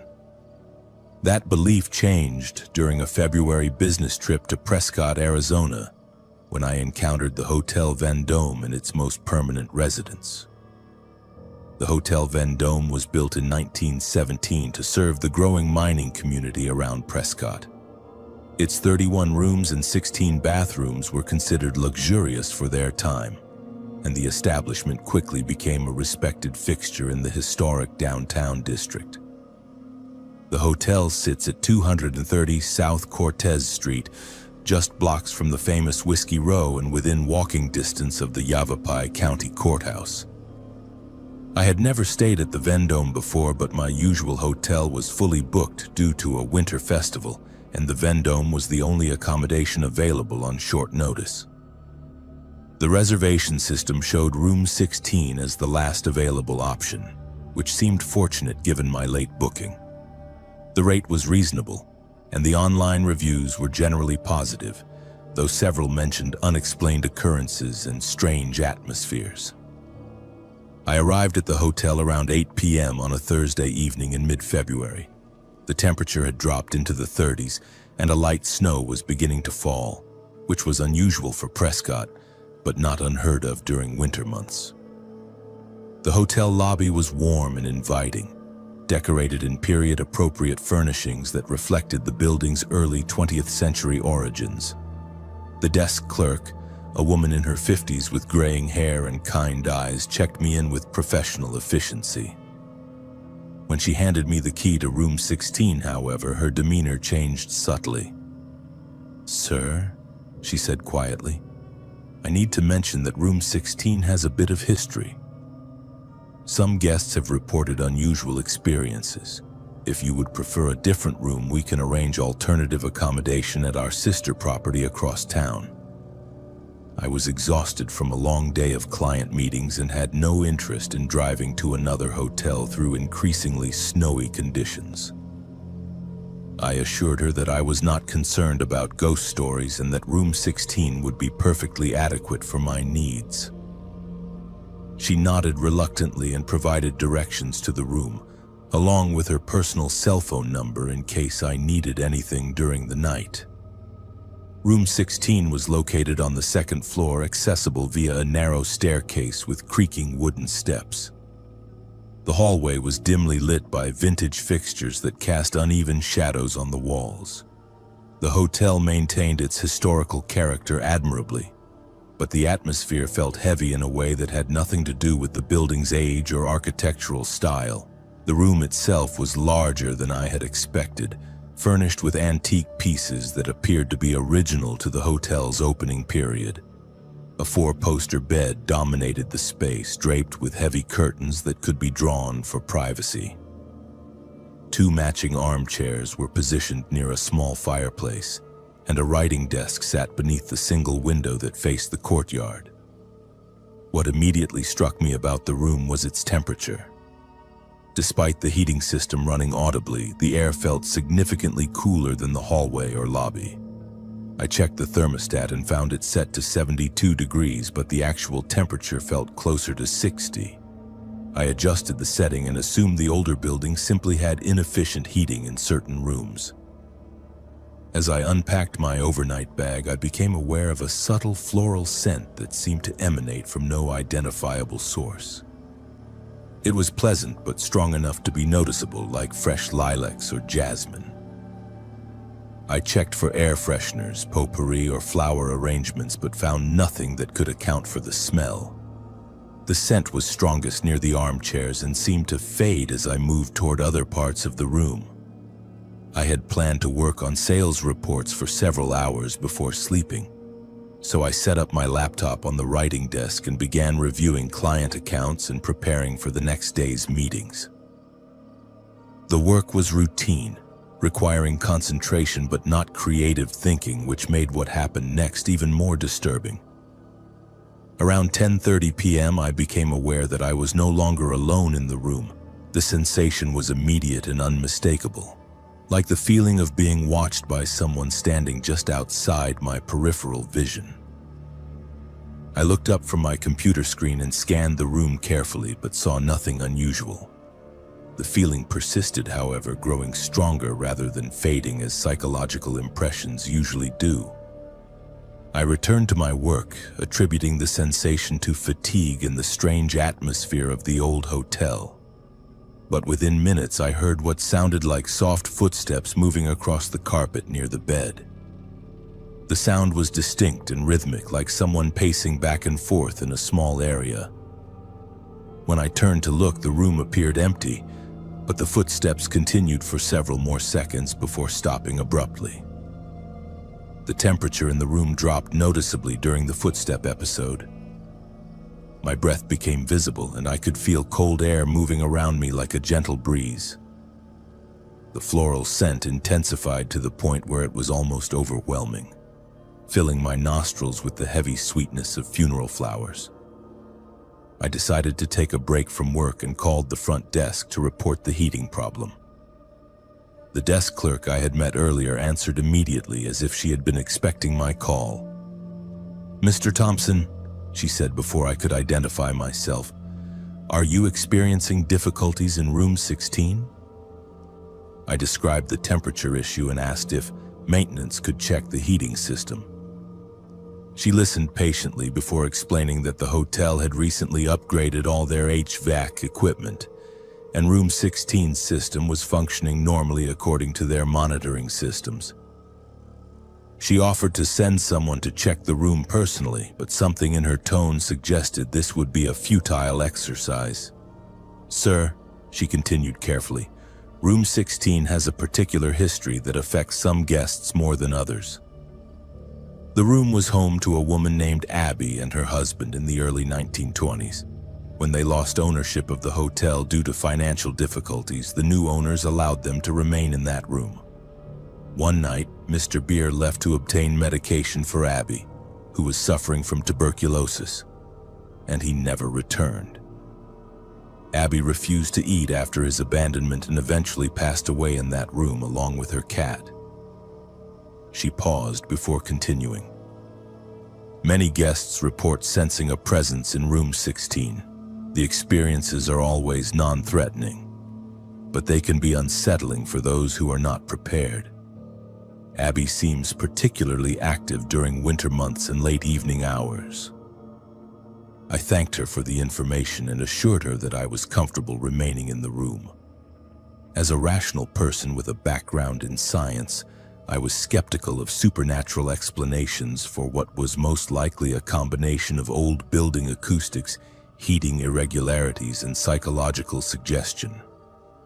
I returned to my work with renewed focus, determined not to let hotel folklore interfere with my productivity. That determination lasted approximately 15 minutes.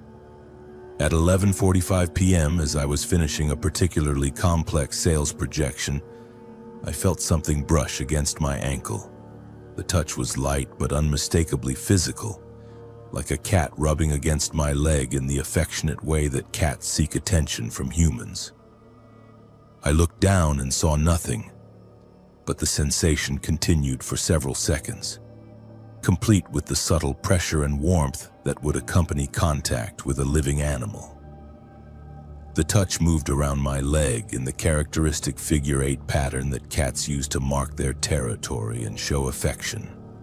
As I stared at my apparently empty surroundings, a woman's voice spoke clearly from the direction of the bed. "He promised he would come back," she said in a tone that combined sadness with lingering hope. "He said he just needed to get my medicine and then we could start over somewhere else." The voice was not threatening or angry, but it carried an emotional weight that seemed to fill the entire room. I could hear the pain of abandonment and the exhaustion of someone who had waited too long for promises that would never be fulfilled. It was the voice of someone who had died of heartbreak as much as physical illness. I turned toward the bed and saw the indentation of a human form on the coverlet, as if someone were lying there despite the visual absence of any person. The indentation was detailed enough to show the outline of a woman in a long dress with one arm curved as if she were holding something small against her chest. "I am sorry for your loss," I said aloud, feeling simultaneously foolish and compelled to respond. "I am sure he intended to return to you." The words came naturally, driven by the same professional courtesy I would show to any grieving person, regardless of their current state of existence. The indentation on the bed shifted slightly, and the woman's voice spoke again, this time with unmistakable gratitude. "Thank you for your kindness," she said. "So few people understand that love does not end simply because life does." The temperature in the room began to warm gradually, and the overwhelming floral scent faded to a more pleasant background level. I felt the invisible cat brush against my leg one final time before the sensation stopped completely. The oppressive feeling of being watched was replaced by something more peaceful, as if a great tension had been released. I completed my work without further incidents and slept soundly through the night. When I woke the next morning, room 16 felt like any other hotel room, with normal temperature and no unusual scents or sensations. My checkout experience was routine, and the desk clerk smiled warmly when she asked about my stay. "Abby appreciated your kindness," she said as she processed my payment. "She does not often interact with guests directly, but when she does, it is usually with people who show genuine empathy for her situation. I have stayed at the Hotel Vendôme twice since that February night, both times requesting room 16 specifically. Each visit has been peaceful and unremarkable, though I always sense a subtle welcome presence when I enter the room. I have come to think of Abby as a guardian spirit rather than a haunting, someone who continues to care for travelers even in her ongoing vigil for a love that will never return. The Hotel Vendôme represents something important about human connection and the persistence of emotion beyond physical existence." Not all ghosts are frightening, and not all hauntings are malevolent. Sometimes the dead simply need acknowledgement from the living, recognition that their stories matter and their love was real. Room 16 remains available for guests who are interested in experiencing something beyond ordinary hotel accommodation, and Abby continues to wait for her husband with the patience of someone who understands that true love transcends the boundaries of mortality. Hello everyone, welcome back to Buried Files. Tonight we bring you 7 deeply disturbing, true Pacific Northwest mysterious forest horror stories that will make you question what really lurks in the ancient wilderness of Oregon and Washington. These are not fictional tales, but documented encounters shared by people who ventured into the mist-shrouded forests, where something inexplicable waits in the shadows. Each story has been compiled from official reports, witness statements, and investigative records that paint a picture too disturbing to dismiss. The Pacific Northwest holds secrets that defy rational explanation. And tonight, you will hear accounts that have left investigators baffled and witnesses forever changed. If you enjoy authentic horror content that is grounded in reality and will keep you awake at night, subscribe to Buried Files and hit the notification bell so you never miss our latest investigations into the unknown.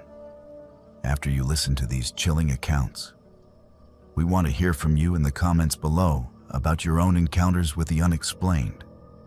Now, settle in as we explore the darkness that dwells in the forests of the Pacific Northwest. Jack had been a park ranger in Oregon's Cascade Range for nearly 8 years.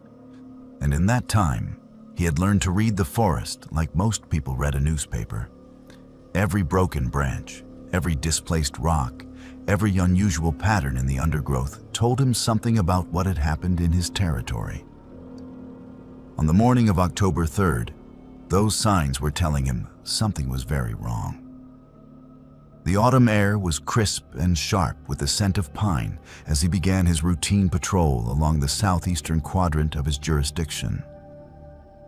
An area that encompassed over 40 square miles of dense forest, rocky terrain, and isolated mountain trails that saw fewer than a dozen hikers per week during the off-season.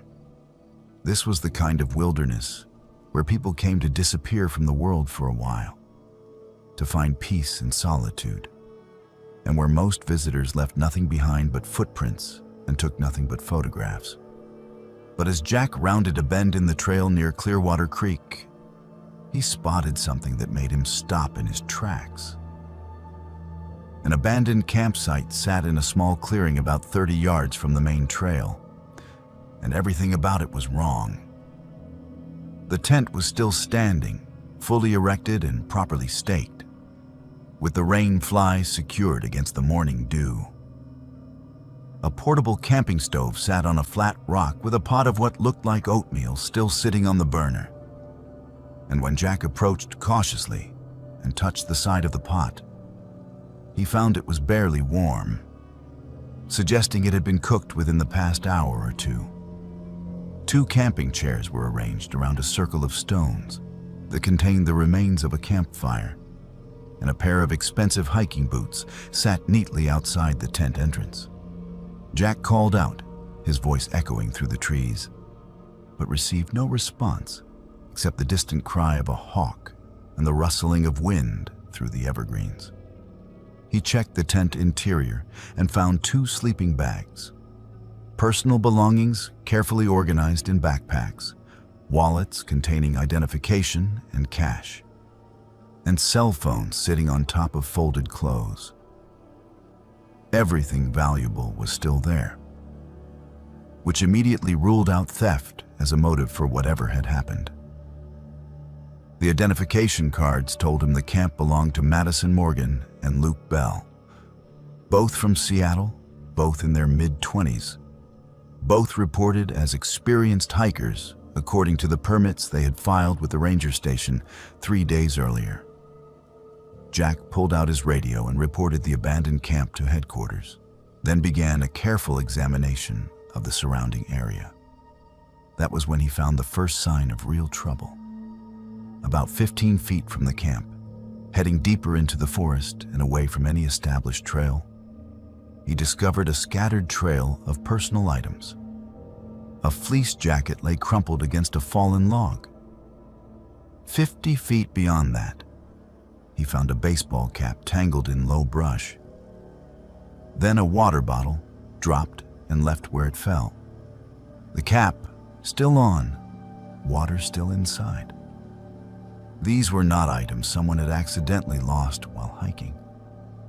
They were items someone had dropped while running or while being dragged. Jack's pulse quickened as he followed the trail of belongings deeper into the woods, moving away from the established paths and into territory that few people ever explored.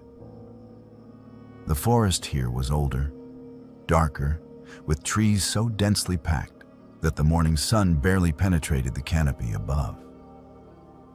The undergrowth was thick with ferns and devil's club, and Jack had to push through vegetation that showed clear signs of recent disturbance. Then he saw the blood. It was not much at first, just a smear on the bark of a Douglas fir, about shoulder height on an average person. But as he moved forward, he found more. Droplets on leaves, a larger stain on a moss-covered rock. And then, most disturbing of all, drag marks in the soft earth near a small ravine. 2 parallel lines that suggested something heavy had been pulled across the ground. Jack's hands shook slightly as he reached for his radio again. But when he pressed the transmit button, all he got was static. He checked the device and found it was working properly. But somehow, in this particular section of forest, he was getting no signal at all. This was unusual because the ranger radios were specifically designed to work in remote areas, using repeater towers positioned throughout the mountain range. He tried his cell phone with the same result. No signal, no connection, nothing. The silence of the forest suddenly seemed oppressive, and Jack became acutely aware that he was alone, miles from the nearest road, following what appeared to be evidence of a violent crime into increasingly isolated terrain. He made a decision that probably saved his life. Instead of continuing forward, he would mark his location using GPS coordinates from his handheld device, then return to the campsite and hike back to an area where his radio worked so he could call for backup. But as he turned to retrace his steps, he heard something that froze him in place. A voice, weak and terrified, calling out from somewhere ahead. It was a female voice, and she was saying one word over and over again. Help. Jack abandoned his plan to retreat and pushed forward through the undergrowth, moving as quickly as the terrain would allow, following the sound of that desperate voice. He found her about 200 yards from where he had last seen blood, hidden inside a large hollow log that had fallen years ago and was slowly being reclaimed by the forest.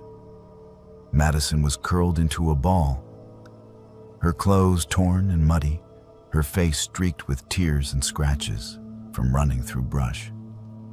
Her eyes were wild with fear, and when she first saw Jack, she screamed and tried to push herself further back into the log until he identified himself as a park ranger and showed her his badge and uniform. Getting her out of the log and calmed down enough to speak coherently took nearly 15 minutes, and what she told him turned his blood cold.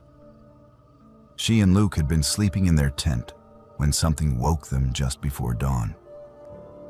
At first, they thought it might be an animal, maybe a bear investigating their camp. So Luke had unzipped the tent to look outside. Madison said she heard him say something. She could not remember what. And then there was a sound, like someone hitting something solid, a dull thud. and Luke made a choking noise. She scrambled out of her sleeping bag and looked outside to see a figure dragging Luke away from the tent by his feet, pulling him into the forest. The figure was human. She was certain of that. But in the dim pre-dawn light, she could not make out any details except that it was large, probably male, and wearing dark clothing. Madison had grabbed her jacket and started to follow, screaming at the person to stop. And that was when the figure had dropped Luke's legs and started running toward her instead. She had run. She did not remember dropping her jacket or her hat or anything else. She just remembered crashing through the forest in blind panic, branches tearing at her skin and clothes, her lungs burning, and behind her, the sound of someone giving chase. She had run until her legs gave out, and then she had found the hollow log and crawled inside, pulling dead leaves and forest debris in behind her to hide. She had been there for hours, listening to footsteps moving through the area around her, stopping occasionally as if the person was searching, then moving on.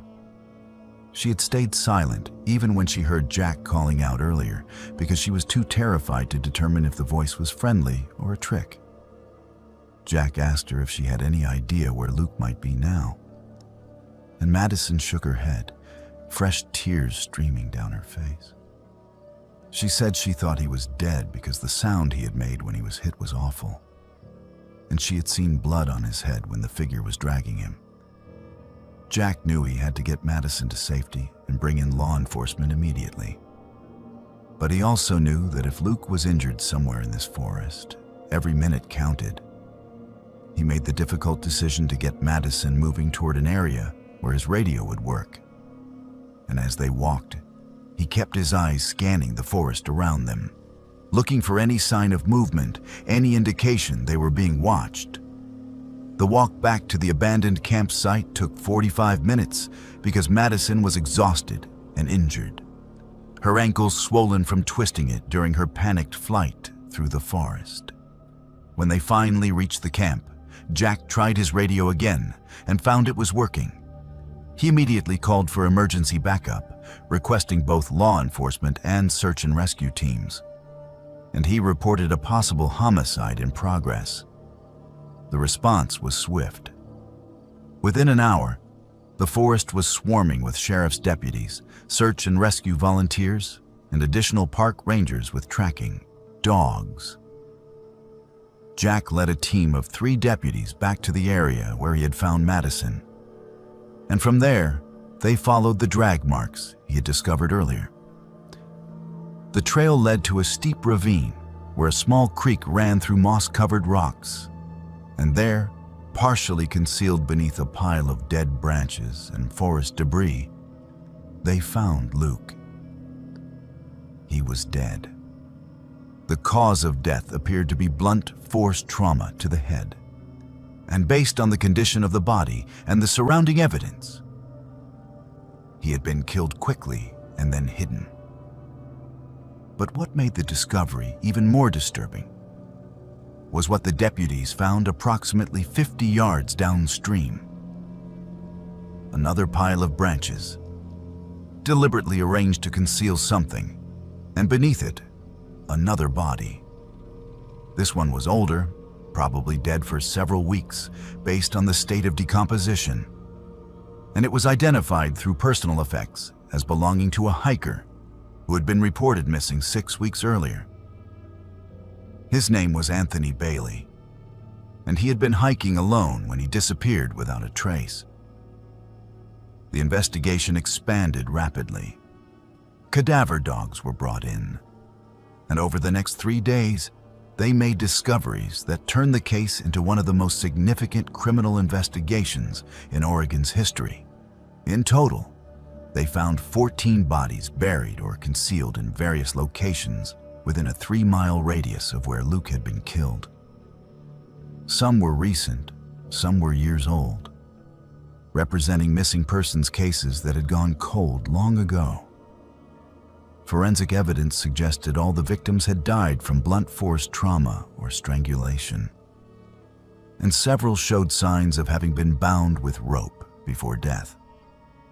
The killer had been using this section of forest as a dumping ground for what investigators estimated was at least a decade, possibly longer. What made the case even more chilling was the realization that the killer had a pattern. Almost all the victims had been camping alone or in pairs in remote areas of the forest, far from established campgrounds, in locations where they could be attacked without anyone hearing their screams. For Jack, the days following the discovery were a blur of interviews with detectives, crime scene processing, and the grim task of helping search teams navigate the increasingly cordoned-off sections of his forest. He learned details he wished he did not know about how the killer had operated, the careful way evidence had been concealed, the planning that went into selecting victims who would not be immediately missed. Madison was placed in protective custody for several days because there was genuine concern that the killer might try to eliminate the only witness who had seen him. Even if she could not provide a detailed description, a massive manhunt was launched, with dozens of law enforcement officers combing through the forest, setting up trail cameras, and interviewing anyone who had been in the area during the time frame when the murders had occurred. But despite the extensive investigation, despite the forensic evidence and the witness testimony and the physical evidence left at the scenes, the killer was never identified. Weeks turned into months, and the case remained open, but with no viable suspects. The forest where Jack had worked for 8 years, a place he had loved and felt at home in, had been transformed in his mind into something sinister. He requested a transfer to a different ranger district, unable to continue working in an area where he knew 14 people had been murdered, and where the person responsible was still out there somewhere. Madison, he learned through follow-up reports, had left Washington entirely, moving across the country to live with family in North Carolina, unable to cope with the trauma of what she had experienced and witnessed. She would spend years in therapy dealing with survivor's guilt and post-traumatic stress, haunted by the memory of watching Luke being dragged into the darkness, and by the knowledge that she had been unable to save him. The case file remained open, marked as an active investigation. But as years passed with no new leads, it gradually moved to the cold case division. Jack heard updates occasionally through law enforcement contacts he had maintained. But there was never anything substantial. No arrests, no credible suspects, no closure for the families of the 14 victims whose bodies had been found, or for the families of others who were still missing and might never be found.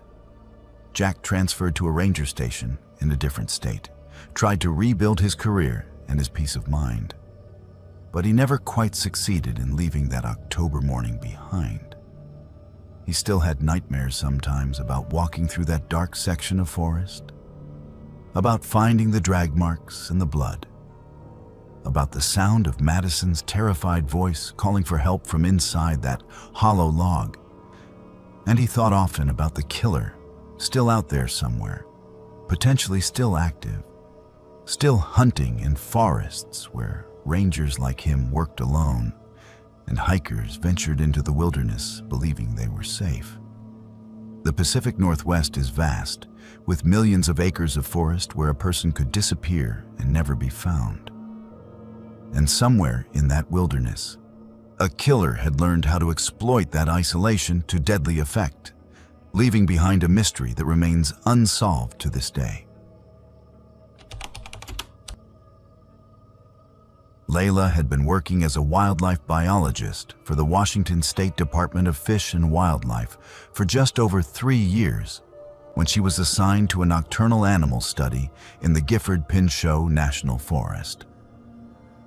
The project was straightforward in concept, but challenging in execution. She needed to set up audio recording equipment in multiple locations throughout a designated research area to track owl populations, monitor their hunting patterns, and document their territorial calls throughout the breeding season. The work required her to spend extended periods alone in the forest, often camping for 5 to 7 days at a stretch in remote areas, far from established trails or campgrounds. Layla had always been comfortable in wilderness settings. She had grown up camping with her family in various national forests across the Pacific Northwest, and her graduate studies had taken her into some of the most isolated terrain in North America.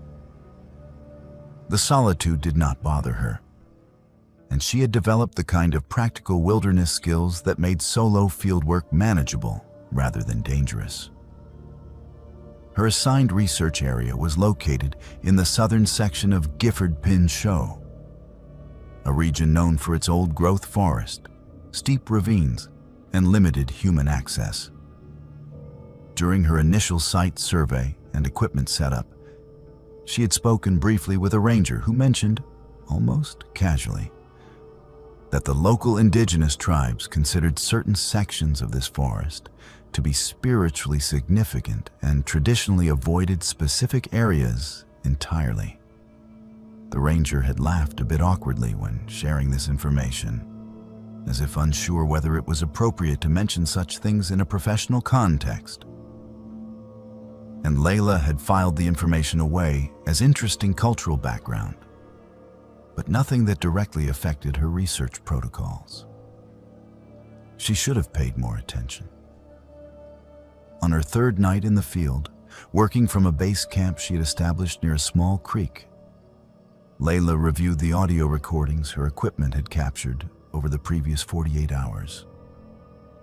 She sat in her tent with her laptop, headphones on, listening to hours of forest sounds compressed into manageable segments by software that identified and flagged potential owl vocalizations. Most of what she heard was exactly what she expected. The rustle of wind through evergreen branches, the occasional crack of a branch, the distant sound of water moving over rocks, the calls of various owl species, each distinct and identifiable. But approximately 3 hours into her review, she heard something that made her stop the playback and rewind to listen again. It was a voice. Not an animal sound that might be interpreted as voice-like, but an actual human voice, faint and distant, seeming to call out a single word. She increased the volume and isolated the audio segment, listening to it repeatedly. The voice was calling a name, and the name it was calling was hers. Layla. The sound was stretched and distorted, as if the recording equipment had somehow captured it at the wrong speed. But it was unmistakably her name, pronounced with 2 syllables. Layla, in a tone that seemed almost questioning, as if someone was searching for her in the darkness. Layla checked the timestamp on the recording.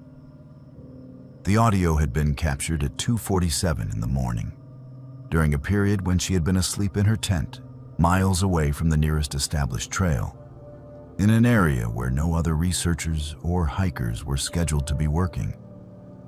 She examined the equipment specifications and settings, wondering if there was some technical explanation for what she was hearing.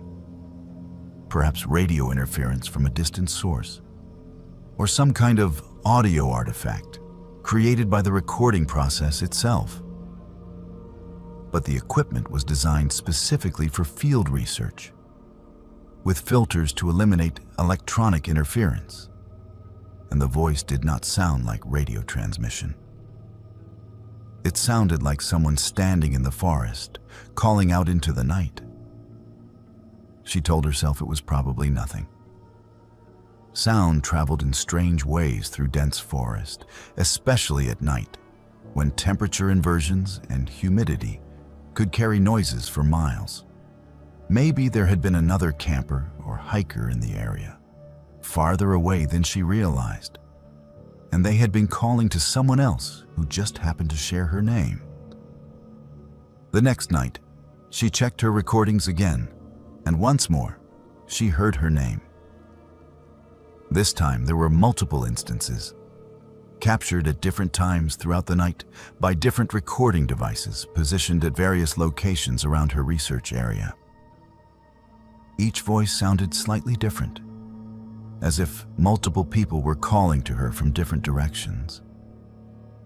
But all of them were saying her name in that same stretched, distorted way that made her skin crawl. She began to feel genuinely uneasy. There was no reasonable explanation for multiple voices, recorded by separate devices, all calling the same uncommon name in the middle of a forest, where she was supposedly alone. Layla was a scientist by training and temperament, someone who looked for logical explanations and evidence-based conclusions. But she was also pragmatic enough to recognize when something felt wrong. This felt wrong. On the fourth night of her field session, the situation escalated from unsettling to frightening. Layla was conducting a routine check of her equipment, replacing batteries in one of the recording units positioned about half a mile from her camp, when she heard the voice calling her name without any electronic device to mediate the sound. It came from somewhere deeper in the forest, beyond the reach of her flashlight beam, a voice that seemed to echo between the trees, calling Layla with that same distorted, questioning intonation she had heard on the recordings. She froze, her heart hammering in her chest, every sense suddenly hyper-alert. She called out, asking if anyone was there, identifying herself as a researcher working in the area. The only response was silence. And then, after perhaps 30 seconds, the voice called again, this time from a different direction. Layla made a decision that probably saved her life, or at least her sanity. She abandoned the equipment she had been servicing and walked quickly back toward her camp. Not quite running, but moving fast, her flashlight beam bouncing ahead of her on the narrow trail. Behind her, she heard the voice calling again, and then again, always from a slightly different location, as if whatever was producing the sound was moving through the forest parallel to her path. When she reached her camp, she climbed into her tent and sealed the entrance, suddenly feeling very vulnerable and very alone. She tried to rationalize what was happening. Maybe someone was playing a prank on her, though that seemed absurdly elaborate for a joke. Maybe she was experiencing some kind of auditory hallucination brought on by stress or isolation, though she had never had any mental health issues and had spent plenty of time alone in wilderness settings without incident. Maybe there was an animal in the area that could mimic human speech, though no species native to the Pacific Northwest had that capability. None of her explanations felt adequate, and as she lay in her sleeping bag, trying to calm her racing thoughts, she realized she could still hear the voice, faintly, calling her name from somewhere outside the tent. Then her equipment started malfunctioning. The batteries in her flashlight died, even though she had replaced them that morning with fresh ones from a sealed package. Her GPS unit powered off and would not restart.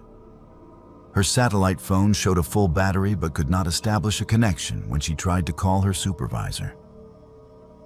Even her watch, a simple digital device, began displaying random numbers instead of the correct time. Layla had brought backup batteries for everything, standard protocol for extended field work, and she systematically replaced every battery in every device she had. Some of the devices powered back on, but within minutes they would shut off again, as if something was draining the power impossibly fast. She sat in the darkness of her tent, too frightened to sleep, listening to her name being called over and over from various points around her campsite. At some point during that endless night, she must have dozed off from sheer exhaustion, because she woke to find it was dawn. The forest was silent. The oppressive feeling of being watched had lifted. Her equipment was functioning normally again. She checked the recordings from the night before and found that every single device had captured the same thing. Hours of her name being called, in multiple voices, from impossible directions, with no other sounds to provide context or explanation. She also discovered something that made her blood run cold. According to the GPS, timestamps on her various devices, she had lost approximately 2 hours. Her memory of the night was continuous, with no gaps. But the timeline showed a period from just after midnight until nearly 2:30 in the morning where no recordings existed and no device logs showed any activity, as if she and all her equipment had simply ceased to exist for that period of time. Worse than the lost time was what happened next.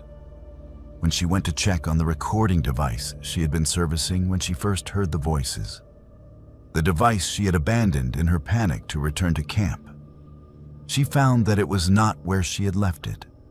She remembered the exact location, a distinctive spot where a fallen log created a natural acoustic chamber that would enhance owl calls from the surrounding area.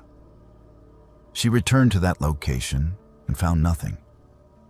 The device was gone, along with its mounting hardware, the camouflage netting she had used to conceal it, and the bright yellow marker tape she had tied to a nearby branch to help her locate the spot. She expanded her search, thinking perhaps she had confused the location in her frightened state the night before, but found no trace of the equipment anywhere within a reasonable radius. It was as if someone or something had deliberately removed every trace that she had ever been there. Even more disturbing, when she looked for her own footprints from the night before, the trail she had followed in her rush back to camp. She found something that should not have been possible. Her footprints were there, clearly visible in the soft earth and scattered pine needles, but alongside them was another set of prints. They were not animal tracks, and they were not human boot prints. They were human-shaped, but wrong somehow. Too long and too narrow, with marks that suggested bare feet rather than shoes, and they paralleled her trail for several hundred yards before vanishing completely near a rocky outcropping. That was when Layla decided to end her field session immediately, days ahead of schedule. She packed her essential equipment as quickly as possible, abandoning some of the heavier items and making multiple trips to her vehicle, which was parked at a Forest Service access point approximately 3 miles from her camp. With each trip, she felt an overwhelming urge to keep looking over her shoulder, and several times she could have sworn she saw movement in her peripheral vision, shapes that seemed to vanish when she turned to look directly at them. The hike out was the longest 3 miles of her life. When she finally reached her truck and locked herself inside, she sat there for several minutes just breathing, overwhelmed with relief at being enclosed in metal and glass, separated from the forest by something solid and familiar. She drove directly to the ranger station and filed a report about her missing equipment. Though she did not mention the voices or the strange footprints or the feeling of being watched, she did not think anyone would believe her, and she was not entirely sure she believed herself. The research project was quietly suspended, pending an investigation into the missing equipment. Layla submitted what recordings she had managed to collect, and they were turned over to the project supervisors for analysis. She heard later, through unofficial channels, that the audio files had been reviewed by several specialists who could not provide any satisfactory explanation for the voices. Some suggested electronic interference, despite the equipment's filtering capabilities. Others proposed that Layla had experienced a psychological episode and somehow created the recordings herself, perhaps through sleepwalking or dissociative behavior, though this explanation failed to account for the multiple simultaneous recordings from devices positioned far apart. One analyst who examined the audio files noted that the voices, when filtered and analyzed for phonetic structure, appeared to be speaking in a language or dialect that did not match any currently known indigenous language from the Pacific Northwest region, but showed structural similarities to several extinct languages documented by anthropologists in the early 20th century. The ranger who had originally mentioned the local tribal warnings about certain areas contacted Layla privately and arranged a meeting with an elder from the Cowlitz tribe. The elder listened to a brief description of what Layla had experienced and nodded slowly, as if none of it surprised him. He explained that the area where she had been working was known traditionally as a burial ground, a place where the dead had been laid to rest, according to practices that predated European contact by hundreds or possibly thousands of years. The land was considered sacred and forbidden, not because it was evil, but because the spirits there were active and did not welcome intrusion from the living. He said that the voices she heard were likely ancestors trying to drive her away, not to harm her, but to protect the sanctity of their resting place. When Layla asked why the voices had been calling her name, the elder explained that speaking someone's name creates a connection, a spiritual link, and that by calling to her, the spirits were marking her, making sure she would never forget what she had experienced and would never return. Layla never went back to that section of Gifford-Pinchot National Forest. She requested reassignment to a different research project in a different location, and her supervisors agreed without requiring detailed explanations. But the experience did not end when she left the forest. For months afterward, she would occasionally hear her name being called in that same distorted voice, usually at night when she was on the edge of sleep, or sometimes during the day in moments of quiet. The phenomenon gradually faded over time, but never disappeared entirely. Years later, Layla still experiences occasional episodes, brief moments where she hears her name called from no identifiable source, a reminder that something in that forest had reached out to her and left a mark that would last the rest of her life. She left wildlife biology entirely, transitioning into laboratory research, where she would never again have to spend nights alone in isolated wilderness areas. And she has never publicly discussed the details of what happened during those 4 days in Gifford-Pinchot National Forest, knowing that some experiences cannot be adequately explained or understood through the framework of empirical science. Isaac and Nora had been hiking together for over 5 years, exploring trails throughout Washington and Oregon, with the methodical precision of experienced backcountry enthusiasts who understood that preparation and awareness were the difference between adventure and disaster. They were not casual weekend hikers who stuck to popular trails near parking areas. They sought out challenging terrain, multi-day trips into remote wilderness, and routes that required navigation skills beyond following wooden trail markers. Both wore GPS watches that tracked their elevation, heart rate, distance traveled, and exact coordinates at any given moment. Both carried paper maps and compasses as backup.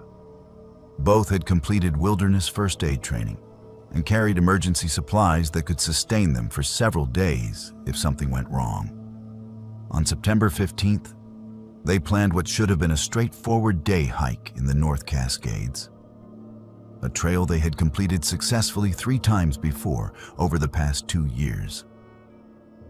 The hike was approximately 11 miles round trip, with an elevation gain of 2,800 feet, leading to an alpine lake surrounded by peaks that offered spectacular views on clear days.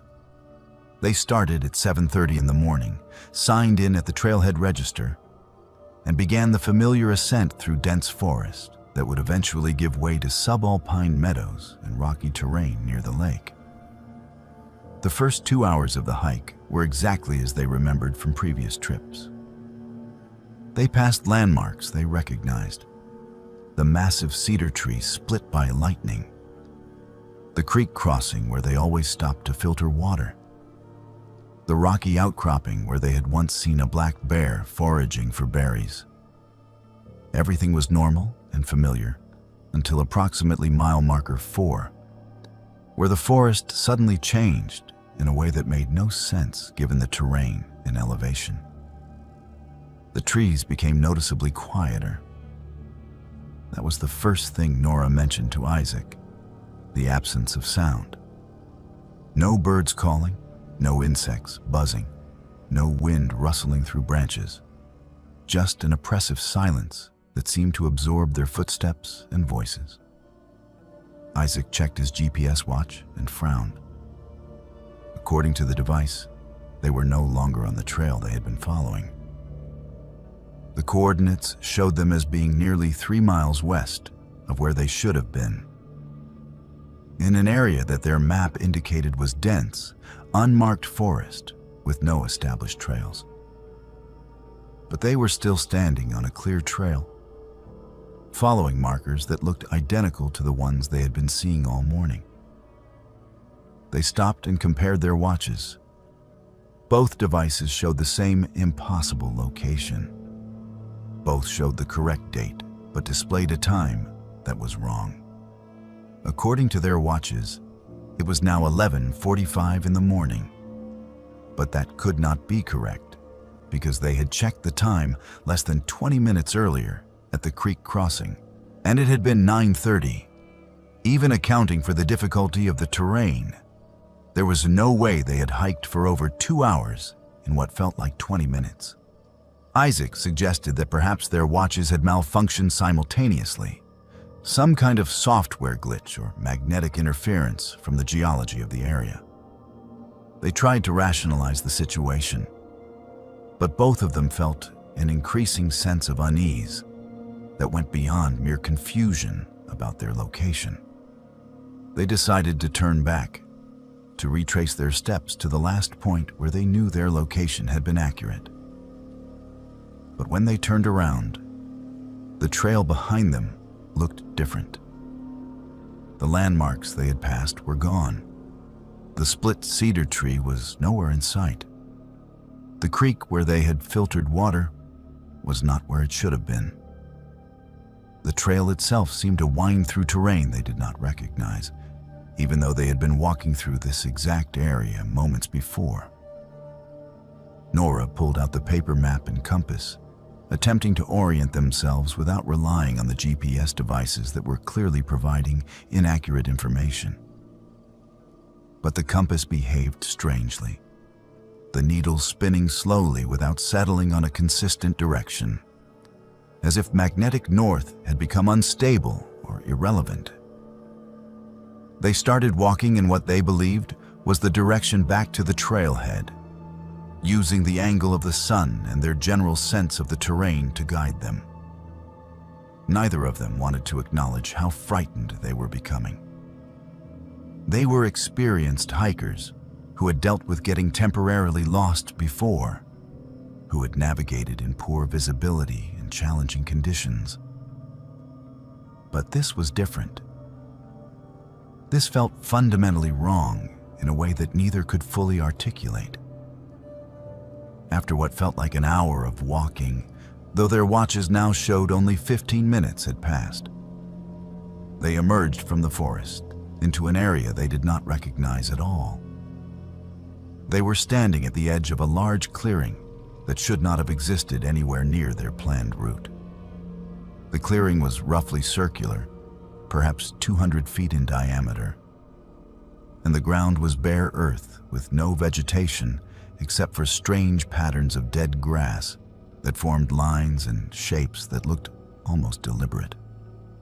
In the center of the clearing was a cluster of rocks arranged in a way that seemed too geometric to be natural. Isaac and Nora stood at the tree line, both of them instinctively reluctant to enter the clearing. And that was when they noticed their skin. On their exposed arms and the backs of their hands were marks they had not had before. Small, circular burns, each about the size of a quarter, raised and red as if they had been touched by something very hot. The marks were not painful, but they were definitely new, and neither Isaac nor Nora had any memory of how they had gotten them. Isaac looked at his watch again and saw something that made his stomach drop. The time display now showed 2:15 in the afternoon. Hours had passed, but he had no memory of those hours. The last clear moment he could recall with certainty was emerging from the forest into the clearing, which according to his subjective experience had happened only minutes ago. He asked Nora what time she thought it was, without telling her what his watch said. She replied that it should be around noon, maybe 12:30 at the latest. When she looked at her own watch and saw the time, her face went pale. They both stood there, trying to understand what was happening, trying to access memories that should have existed, but did not. There were no gaps in their awareness, no sensation of time passing, just a sudden discontinuity between what they experienced and what their devices were recording. They were still standing at the edge of the clearing, but now the sun was in a different position in the sky, confirming that hours had indeed passed. Their clothing was torn in places neither could explain. Their boots were covered in mud that was not consistent with the dry trail they had been hiking. Nora noticed blood on Isaac's shirt, a small stain near his collar, and when she pointed it out, he touched his neck and found a scratch he had not felt until that moment. Nora had similar scratches on her arms, hidden beneath the sleeves of her jacket, until she pushed them up to examine her skin more closely. They made a decision to start moving again, to try to find any landmark or trail marker that would help them determine where they actually were and how to get back to their vehicle. They avoided entering the clearing, instead circling around its perimeter, staying within the tree line. As they moved, Isaac's GPS watch suddenly began working normally again. The coordinates it displayed now made sense, showing them as being approximately 15 miles from the trailhead, far beyond the end point of their planned hike, in an area that should have taken them all day to reach at a normal hiking pace. The trail they found led them downhill, and eventually they intersected with a Forest Service road where they encountered two hikers who stared at them with concern and asked if they needed help. Isaac and Nora must have looked terrible, muddy and scratched and disoriented, because the hikers immediately offered water and asked if they were injured. They learned from these hikers that they were on the opposite side of the mountain range from where they had started, having somehow traveled in a direction perpendicular to their intended route. The hikers drove them back to the ranger station, where their vehicle was parked, a journey that took over an hour by truck on Forest Service roads. At the ranger station, they filed a report about getting lost, though they did not mention the missing hours or the strange clearing or the burns on their skin. They told the rangers they had become disoriented and must have taken a wrong turn, a plausible explanation that was accepted without question. But privately, both Isaac and Nora knew that what had happened to them could not be explained by simple navigational error. They were examined at a hospital the following day at Nora's insistence, and the doctor who looked at the circular burns on their skin ordered additional tests, including a scan to check for radiation exposure. The results showed elevated levels of radiation, not enough to cause immediate health concerns, but definitely abnormal and inconsistent with natural environmental exposure. The case was noted in their medical records. And somehow the information reached researchers who had been documenting unusual incidents in the North Cascades region. Isaac and Nora learned that they were not the first hikers to report missing time, unexplained injuries, and memory gaps in that particular area. Over the past 30 years, at least a dozen similar cases had been documented, all sharing common elements. Experienced hikers on familiar trails, sudden disorientation, GPS and compass malfunctions, hours of missing time with no conscious memory, unexplained physical marks on the body. The Forest Service had no official explanation for these incidents, but the area remained open to public access with standard warnings about wilderness hazards. Isaac and Nora never hiked in the North Cascades again, both of them profoundly disturbed by the experience and by the knowledge that something had happened to them that they could not remember or understand.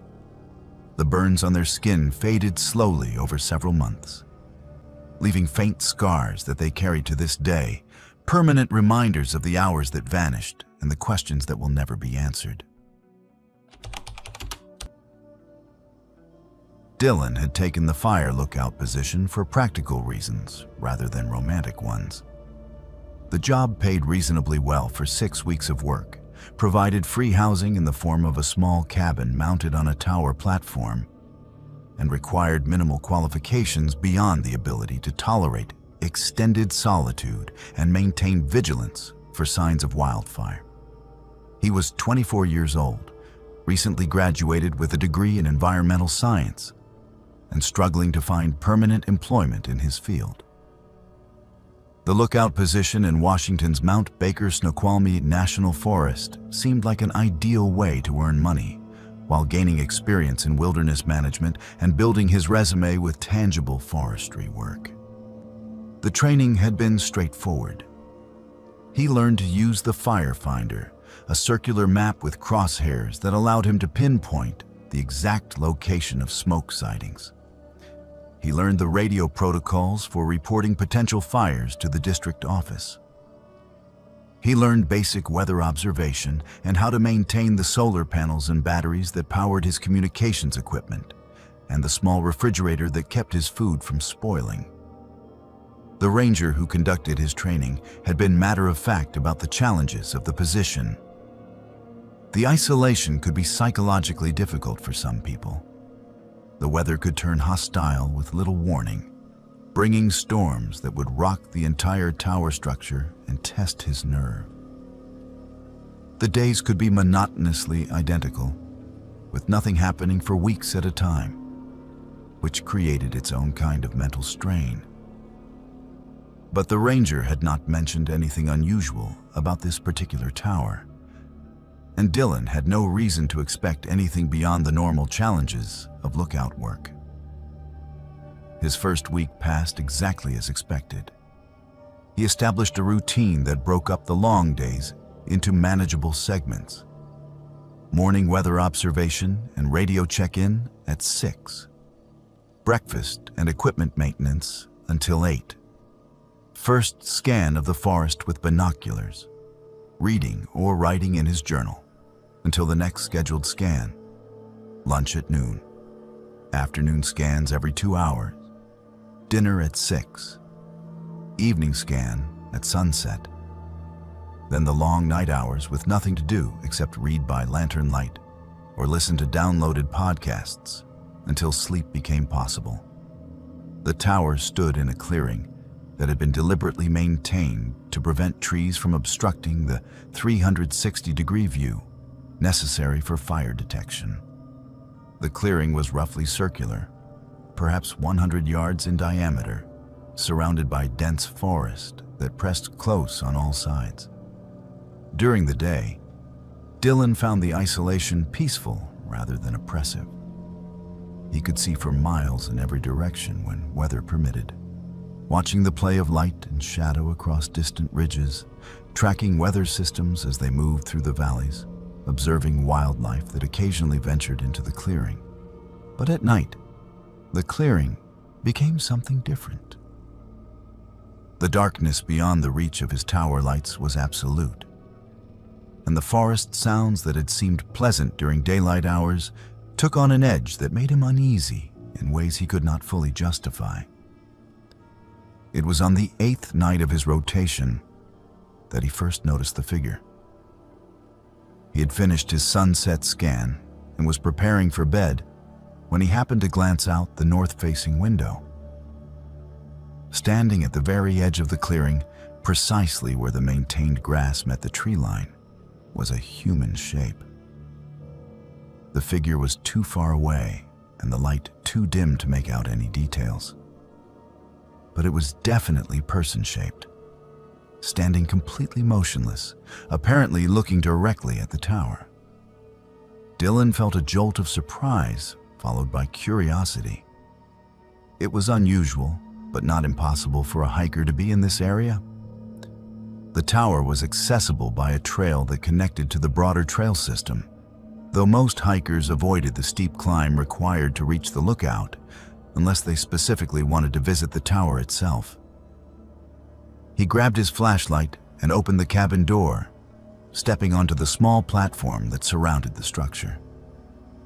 He called out a greeting, his voice carrying across the clearing. There was no response. The figure remained motionless.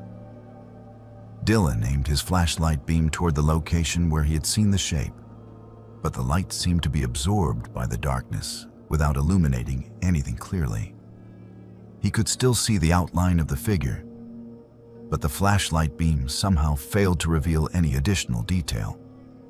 He called out again, asking if the person needed assistance, wondering if perhaps this was a hiker who had become lost or injured. Still no response. After several minutes of this one-sided interaction, Dylan retreated back into the cabin, feeling unsettled, but not yet frightened. He told himself that the figure was probably just someone who had camped nearby and was out for an evening walk. The lack of response could be explained by distance, or by the person wearing headphones, or simply by someone who preferred not to engage in social interaction. He tried to dismiss the encounter and focus on other things, but he found himself repeatedly returning to the north window to check if the figure was still there. It was. For the next 3 hours, until Dylan finally fell asleep despite his unease, the figure remained in exactly the same position, apparently never moving, never responding to any attempt at communication. When Dylan woke the next morning and immediately checked the window, the figure was gone. The clearing was empty in the early morning light, showing nothing unusual. He considered reporting the incident during his morning radio check-in, but decided against it. What would he report? That someone had been standing at the edge of the clearing, that they had not answered when he called to them. It seemed absurd to make an official report about something so minor. But that night, the figure returned. Same location, same posture, same unnerving stillness. Dylan tried the flashlight again with the same lack of result. He tried taking a photograph with his phone camera, but the image showed only darkness with no visible figure. Even though Dylan could see it clearly with his naked eyes when he looked up from the phone screen. He tried using the tower's binoculars, which should have provided much greater detail at that distance. But when he looked through the lenses, the figures seemed to blur and become indistinct, as if the binoculars were unable to focus properly on that specific location.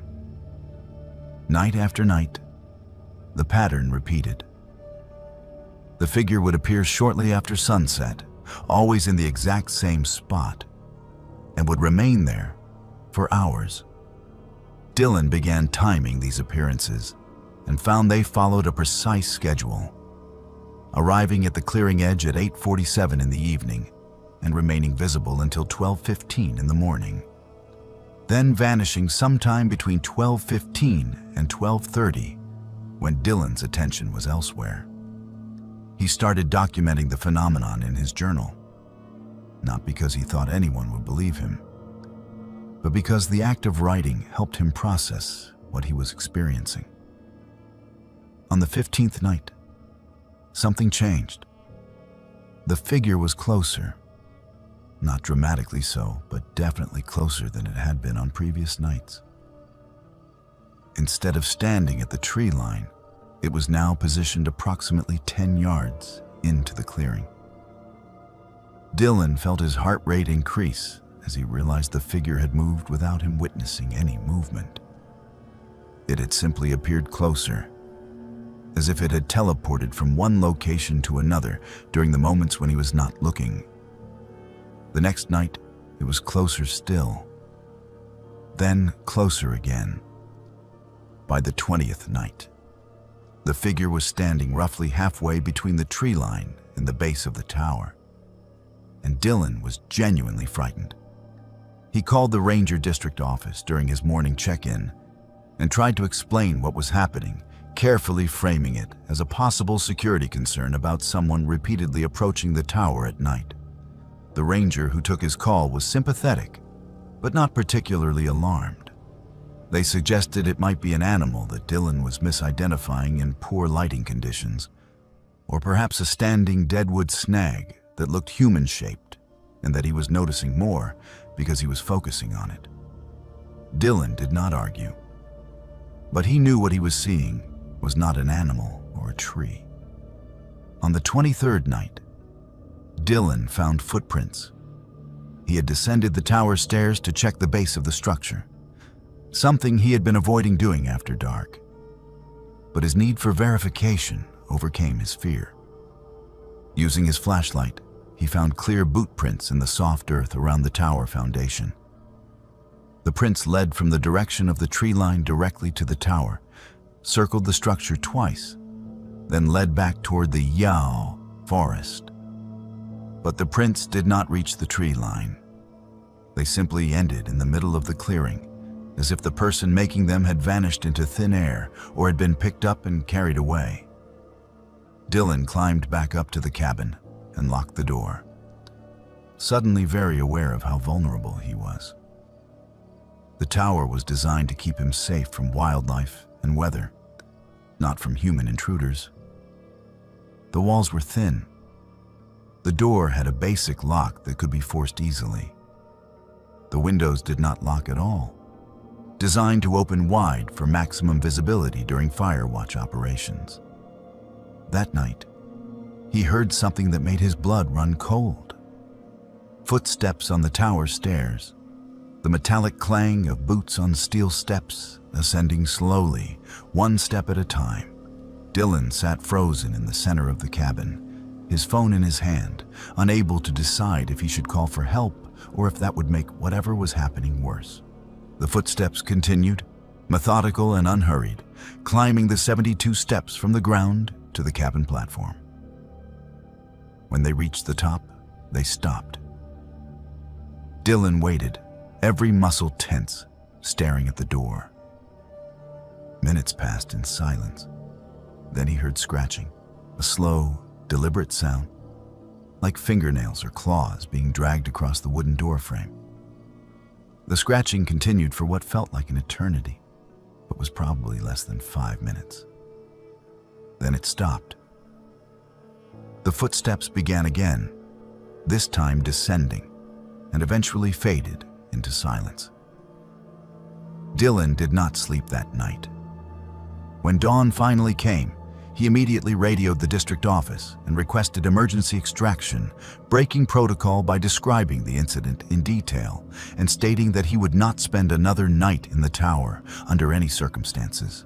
The ranger who responded to his call seemed concerned, not about the supernatural aspects of Dylan's report, but about Dylan's mental state. They arranged for a replacement lookout to be sent up immediately and told Dylan he could come down as soon as the replacement arrived. While he waited for his relief, Dylan went outside in full daylight to examine the door where he had heard the scratching.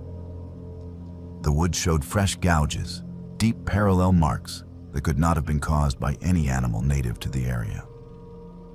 When the replacement lookout arrived, Dylan provided a brief handover of the equipment and procedures, but did not mention the figure or the footsteps or the scratching sounds. He simply gathered his personal belongings and hiked down the trail as quickly as the terrain allowed, desperate to put distance between himself and that tower. Later, through informal channels, Dylan learned that he was the third lookout in 5 years to request early termination from that specific tower position. The ranger who told him this information did so quietly, almost reluctantly, and mentioned that the tower was now being equipped with remote cameras and sensors so that it could be monitored from the district office without requiring a human occupant. The official explanation for this change was budget efficiency and technological advancement. But Dylan suspected the real reason was that no one wanted to address the fact that something was watching that tower. Something that appeared like clockwork and grew closer each night. Something that left footprints that ended in empty air and scratched at doors with claws or fingernails that left marks too deep to ignore. Dylan was diagnosed with severe post-traumatic stress and anxiety disorder following his experience. He underwent several months of therapy and was advised to avoid isolated work environments in the future. He never returned to fire lookout work and eventually left the forestry field entirely, unable to shake the memory of those nights watching the figure approach or the sound of footsteps climbing toward him in the darkness. Camilla had built a modest following for her true crime podcast through meticulous research and a commitment to covering cases that other creators overlooked. She focused primarily on cold cases, unsolved disappearances, and regional mysteries that had faded from public attention despite it never being resolved. Her latest project had drawn her to the Oregon forests south of Portland, where a cluster of disappearances over the past 15 years had formed a pattern that she found deeply troubling. 8 hikers had vanished from a specific area spanning roughly 5 miles of mountainous terrain. All had been hiking alone. All had disappeared during daylight hours. All had been experienced outdoors, people who knew the risks and carried appropriate safety equipment. None of their bodies had ever been found. And in several cases, not even their backpacks or personal effects had been recovered. The local sheriff's department had investigated each case individually, but had never officially connected them as part of a larger pattern. Camilla believed the pattern was impossible to ignore and deserved closer examination. She spent 2 weeks conducting preliminary research, interviewing family members of the missing hikers, reviewing police reports, and studying topographical maps of the area. What emerged was a picture that made her increasingly uneasy. The disappearances occurred in a remarkably consistent time frame, with victims vanishing in September or October of years that followed a 3-year cycle. The last disappearance had been 3 years ago, which meant that according to the pattern, this year marked the next potential incident. Camilla was aware of the risks involved in visiting the location where people had disappeared, but she was also confident in her abilities as a researcher and her understanding of wilderness safety. She planned a careful expedition, filing detailed trip reports with multiple people, bringing satellite communication equipment, and scheduling regular check-ins with her podcast producer.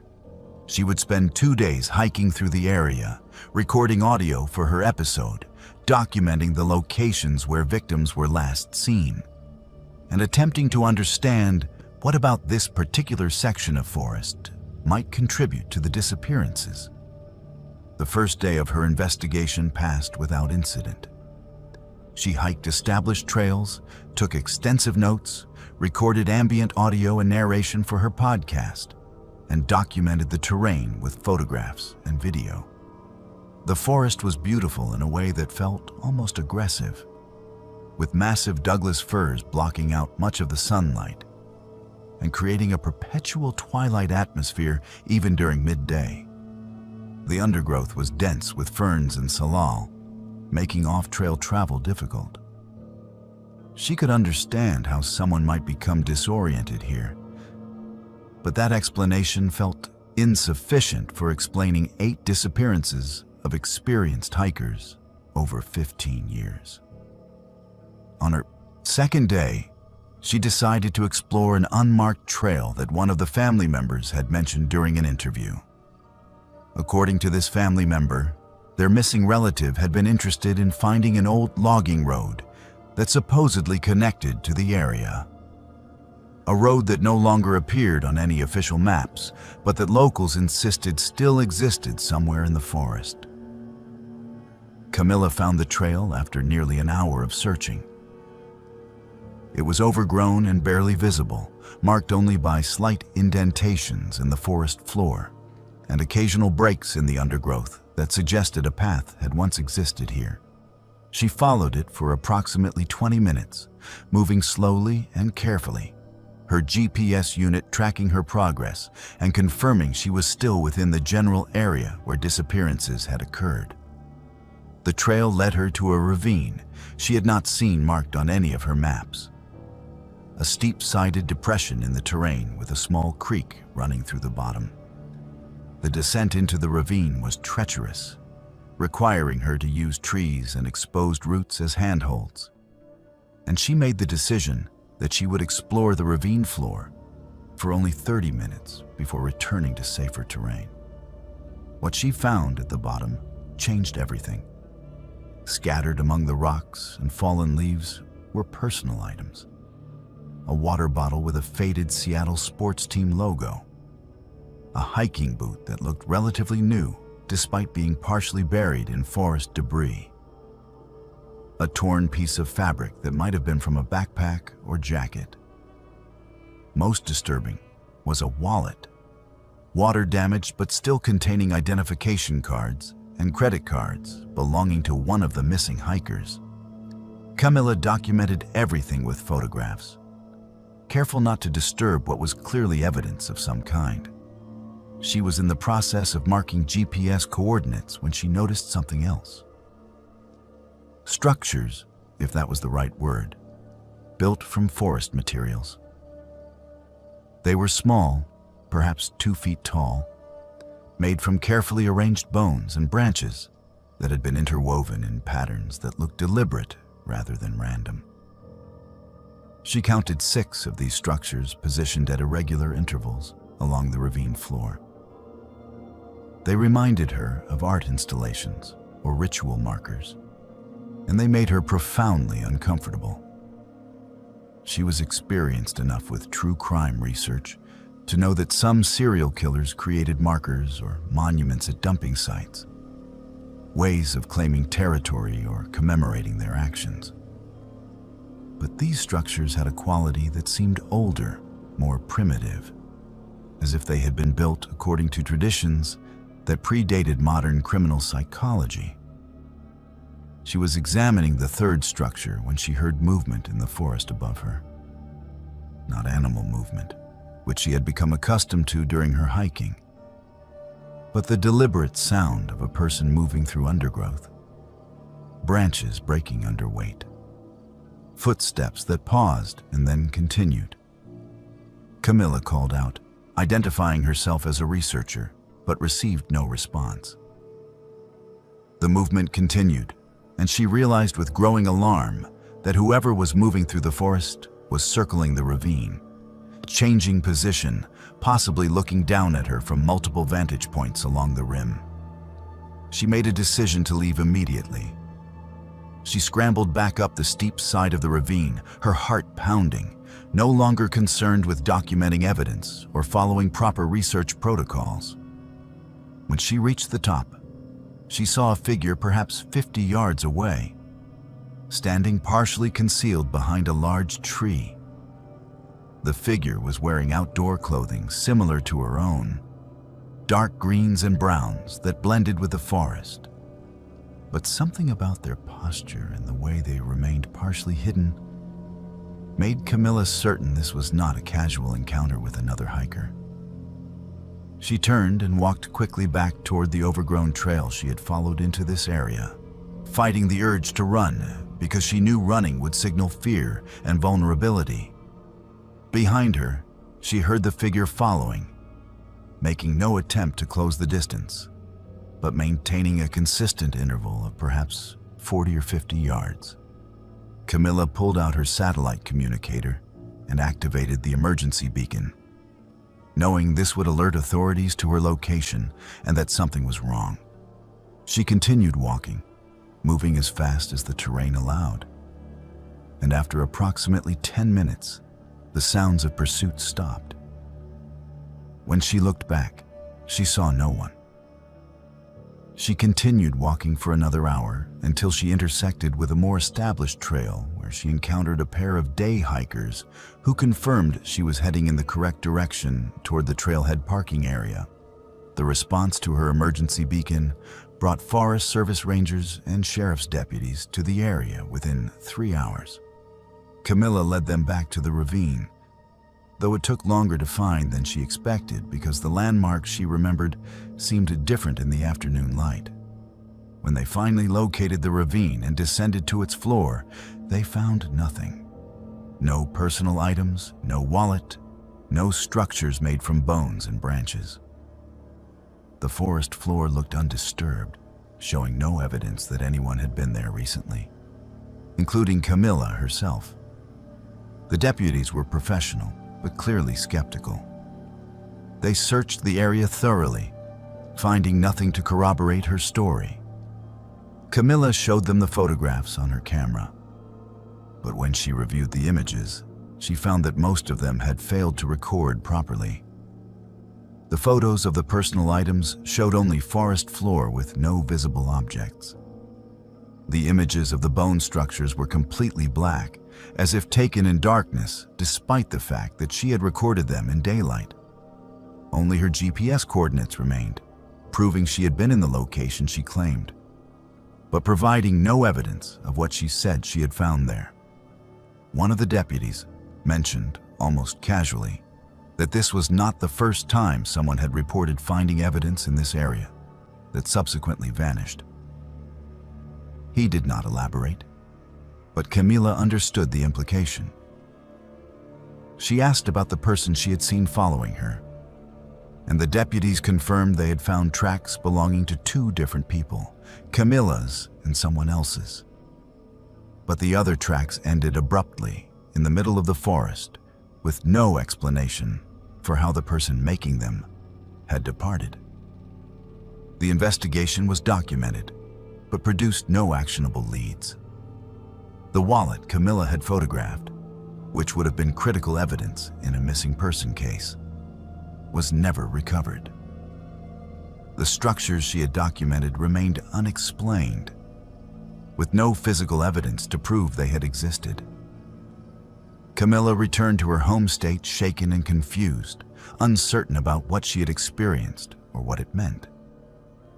She never released the podcast episode she had been preparing, unable to reconcile her documented research with the impossibility of what had happened in that ravine. In the year following her experience, another hiker disappeared from the same general area. A man in his 30s, hiking alone, last seen on a trail within 2 miles of the ravine Camilla had explored. His disappearance matched the 3-year pattern perfectly, occurring in October, exactly on schedule. The case remains unsolved. Camilla has not returned to Oregon and has shifted her podcast focus entirely away from disappearance cases, concentrating instead on solved crimes with clear documentation and verification. She occasionally receives messages from people who have read about the Oregon disappearances, asking if she plans to continue her investigation, but she always declines. She knows what she found in that ravine, knows that someone or something had been watching her, knows that evidence she documented vanished without explanation. Some stories, she has concluded, are not meant to be told because the telling itself might draw unwanted attention, or because the truth is something that cannot be captured by recording equipment or verified by physical evidence. The forest south of Portland continues to draw hikers who are unaware of the pattern of disappearances, and the area remains officially open despite the unresolved cases. And somewhere in that vast expanse of trees and ravines, questions remain unanswered about what happens to people who venture too deep into places where the boundaries between explanation and mystery become impossible to distinguish. Anthony had worked in the logging industry for 12 years, progressing from equipment operator to crew supervisor through a combination of hard work, practical knowledge, and the kind of steady reliability that employers valued in an industry where safety and efficiency were paramount concerns. His current position with a medium-sized timber company operating in the Oregon Coast Range involved coordinating harvest operations, managing a crew of 15 workers, and ensuring that environmental regulations were followed while still meeting production quotas that determined whether the operation remained profitable. It was demanding work that required balancing competing interests, navigating complex regulations, and making decisions that affected both the company's bottom line and the livelihoods of his crew members. In early November, his team was working a section of forest that had been designated for selective harvest, an area where certain trees could be removed while others were preserved to maintain forest health and comply with sustainability requirements. The marking crew had identified trees approved for cutting, painting bright orange bands around trunks to indicate which specimens could be harvested. Anthony's job was to verify these markings, plan the most efficient sequence for felling and removal, and coordinate the various pieces of heavy equipment that would be necessary to process and transport the timber. On the third day of work in this new section, one of his crew members called him over to examine a massive, old-growth Douglas fir that had been marked for removal. The tree was extraordinary, easily 8 feet in diameter at the base and rising over 200 feet. A specimen that would yield premium lumber and represented significant value. But the crew member was pointing to something else. Carved into the bark, approximately 6 feet up from the ground, were symbols. Not the casual vandalism of initials or graffiti, but deliberate markings that appeared old, weathered by years of exposure. The symbols were geometric patterns that looked vaguely like letters or pictograms, but did not match any alphabet Anthony recognized. The crew member, whose grandfather had worked these same forests decades earlier, explained that local tradition held that trees marked with certain symbols were not to be cut. The exact origins of this tradition were unclear, varying depending on who you asked. But the general consensus was that the marks indicated trees that had spiritual or cultural significance to indigenous groups who had inhabited this region long before European settlement. Anthony had heard similar stories before. Logging in the Pacific Northwest frequently intersected with indigenous cultural sites and traditions, and reputable companies made efforts to identify and avoid such areas. However, these particular marks had not been flagged by the cultural resource surveys conducted before harvest operations began, and the tree itself was on private timber company land, not tribal territory or protected public forest. Anthony documented the symbols with photographs and called his district manager to report the situation. The response he received was not what he expected. The district manager was sympathetic, but made it clear that the company had already invested significant resources in surveying and planning this harvest operation, had obtained all necessary permits, and was under pressure from ownership to meet production targets for the quarter, The tree in question represented nearly $10,000 in immediate value and had been properly marked for harvest according to all legal requirements. If Anthony could find specific legal or regulatory reasons why the tree could not be cut, that would be different.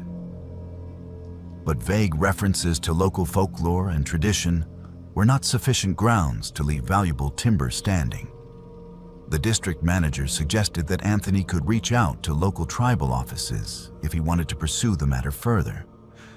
But he made it clear that any delays in the harvest schedule would need to be justified with concrete evidence of legal violations or cultural resource concerns that had not been addressed in the initial permitting process. Anthony found himself in an uncomfortable position. He personally felt that the marked tree should not be cut, at least not until someone with expertise in indigenous cultural matters could examine the symbols and provide an informed opinion about their significance. But he also understood the economic realities of the industry and the pressure his crew was under to maintain employment in an increasingly uncertain market. He reached out to 2 local tribal offices, leaving detailed messages describing the symbols and providing photograph attachments, but received no immediate responses. After 3 days of waiting, during which his crew continued working on other trees in the area while the marked old growth remained standing, he received instructions from company leadership to proceed with the harvest. The decision had been made at a level above his authority, and his job was to implement it safely and efficiently. The night before the marked tree was scheduled to be felled, every member of Anthony's crew experienced nightmares. This fact only emerged later, when they compared notes, but the consistency of their experiences was remarkable. Different people reported different specific details, but the common themes were suffocating darkness, being lost in endless forest, and a presence watching them with hostile intent. 3 crew members called in sick the following morning, citing various ailments, and 2 others simply did not show up without calling. Anthony himself had barely slept, troubled by dreams he could not quite remember, but that left him with a persistent sense of dread. The remaining crew members were nervous and distracted, and Anthony had to deliver what amounted to a motivational speech about professional responsibility and the importance of following established safety protocols, regardless of personal feelings or superstitions. The felling operation itself was plagued with problems from the beginning. The chainsaw operator reported that his equipment kept stalling, despite having been serviced and maintained according to standard procedures just days earlier. When a backup saw was brought in, it experienced the same issues.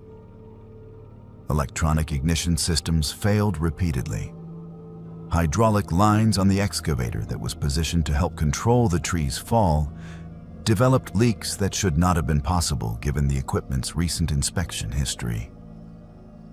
A cable on the winch system snapped under load that was well below its rated capacity, nearly injuring 2 workers who had to scramble to safety. By early afternoon, Anthony made the decision to halt work for the day and have all equipment thoroughly inspected by mechanics before proceeding.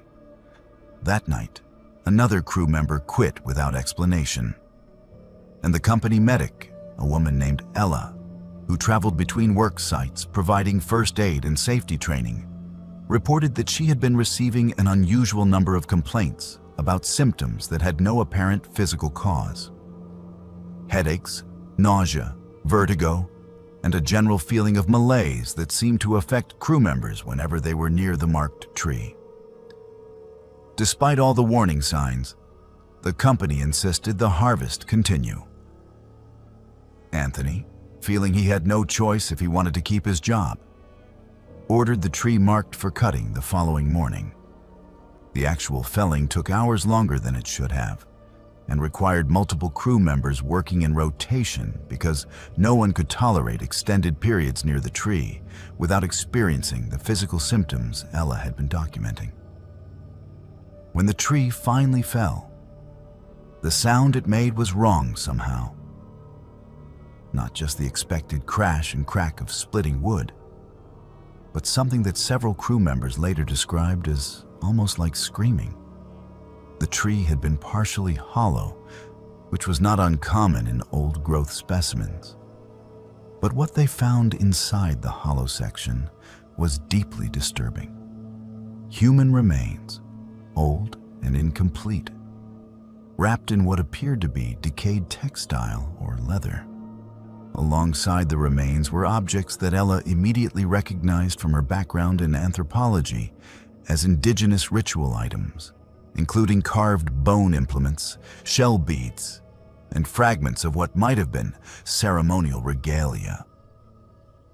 Work stopped immediately, and law enforcement and state cultural resource officials were called to the site. The remains were carefully extracted and documented, and preliminary analysis suggested they were several hundred years old, potentially representing a burial practice that predated European contact in the region. The tree itself had apparently been selected as a burial site because of the natural hollow in its trunk, and the symbols carved on the exterior were markers indicating the tree's sacred status. Anthony and his crew had, despite their best intentions and in ignorance of the full cultural significance, desecrated what amounted to a gravesite.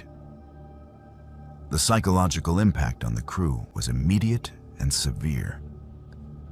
Within a week, 5 crew members had left the company, citing various reasons, but all clearly shaken by what had happened. Anthony himself began experiencing symptoms that his doctor initially attributed to stress, but that seemed to go beyond normal stress responses. Recurring fever with no apparent infection.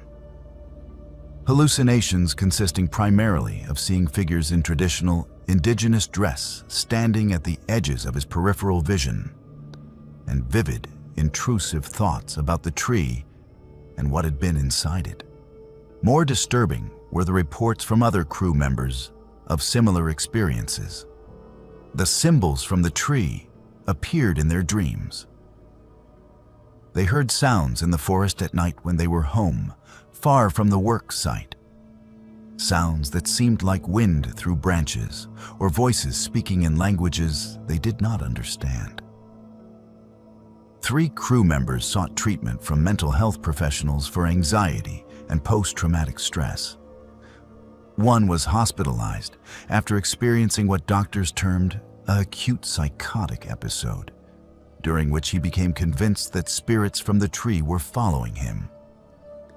Eventually, representatives from local tribal nations were able to perform ceremonies at the site where the tree had stood. The remains found inside the trunk were reburied according to traditional practices, with appropriate rituals conducted by tribal elders who expressed both grief and anger about the desecration that had occurred. The ceremony seemed to help somewhat. The acute symptoms that crew members had been experiencing gradually lessened, though many reported ongoing effects that persisted for months or years afterward. The logging company relocated its operations to a different area and designated the section where the marked tree had stood as permanently off-limits for harvest, establishing it as a cultural resource protection zone. Anthony eventually transferred to a different company in a different state, unable to continue working in forests, where he had to constantly worry about repeating the mistake he had made. Years later, he still experiences periodic nightmares about the tree, and still occasionally sees figures in his peripheral vision that vanish when he turns to look directly at them. The tree stump, despite being dead wood that should have dried and decayed according to normal processes, continues to weep dark sap whenever it rains. An ongoing phenomenon that has been photographed and documented by researchers but never adequately explained. The area surrounding the stump has been avoided by wildlife, showing none of the usual signs of animal activity that would be expected in a forest environment, as if creatures instinctively recognize that something about that location is wrong. Local indigenous communities continue to maintain the site, performing periodic ceremonies and ensuring that the mistakes made during that November harvest operation are not repeated. While the story of the hollow tree serves as a reminder that some boundaries should never be crossed, and some warnings should never be ignored, regardless of economic pressures or legal technicalities. Luke checked his equipment and confirmed that the recording had captured the entire event. He also noted his own physical state, documenting the symptoms he was experiencing: nausea, mild vertigo, a persistent feeling of anxiety that seemed disproportionate to the situation. He packed his gear quickly and hiked back to the trailhead, eager to return to his studio where he could analyze the recording properly. That evening, working in his home studio with professional audio analysis software, Luke examined the recording in detail. What he found was genuinely puzzling. The sound existed primarily in a frequency range between 15 and 35 hertz, below the normal range of human hearing, but within the range that humans can perceive as vibration, and that can cause physical discomfort. This frequency range was sometimes called infrasound, and it was known to produce feelings of unease, nausea, and even hallucinations in sensitive individuals. But the unusual aspect was not the frequency itself, but the pattern and source. The sound showed characteristics that did not match any natural phenomenon Luke was familiar with.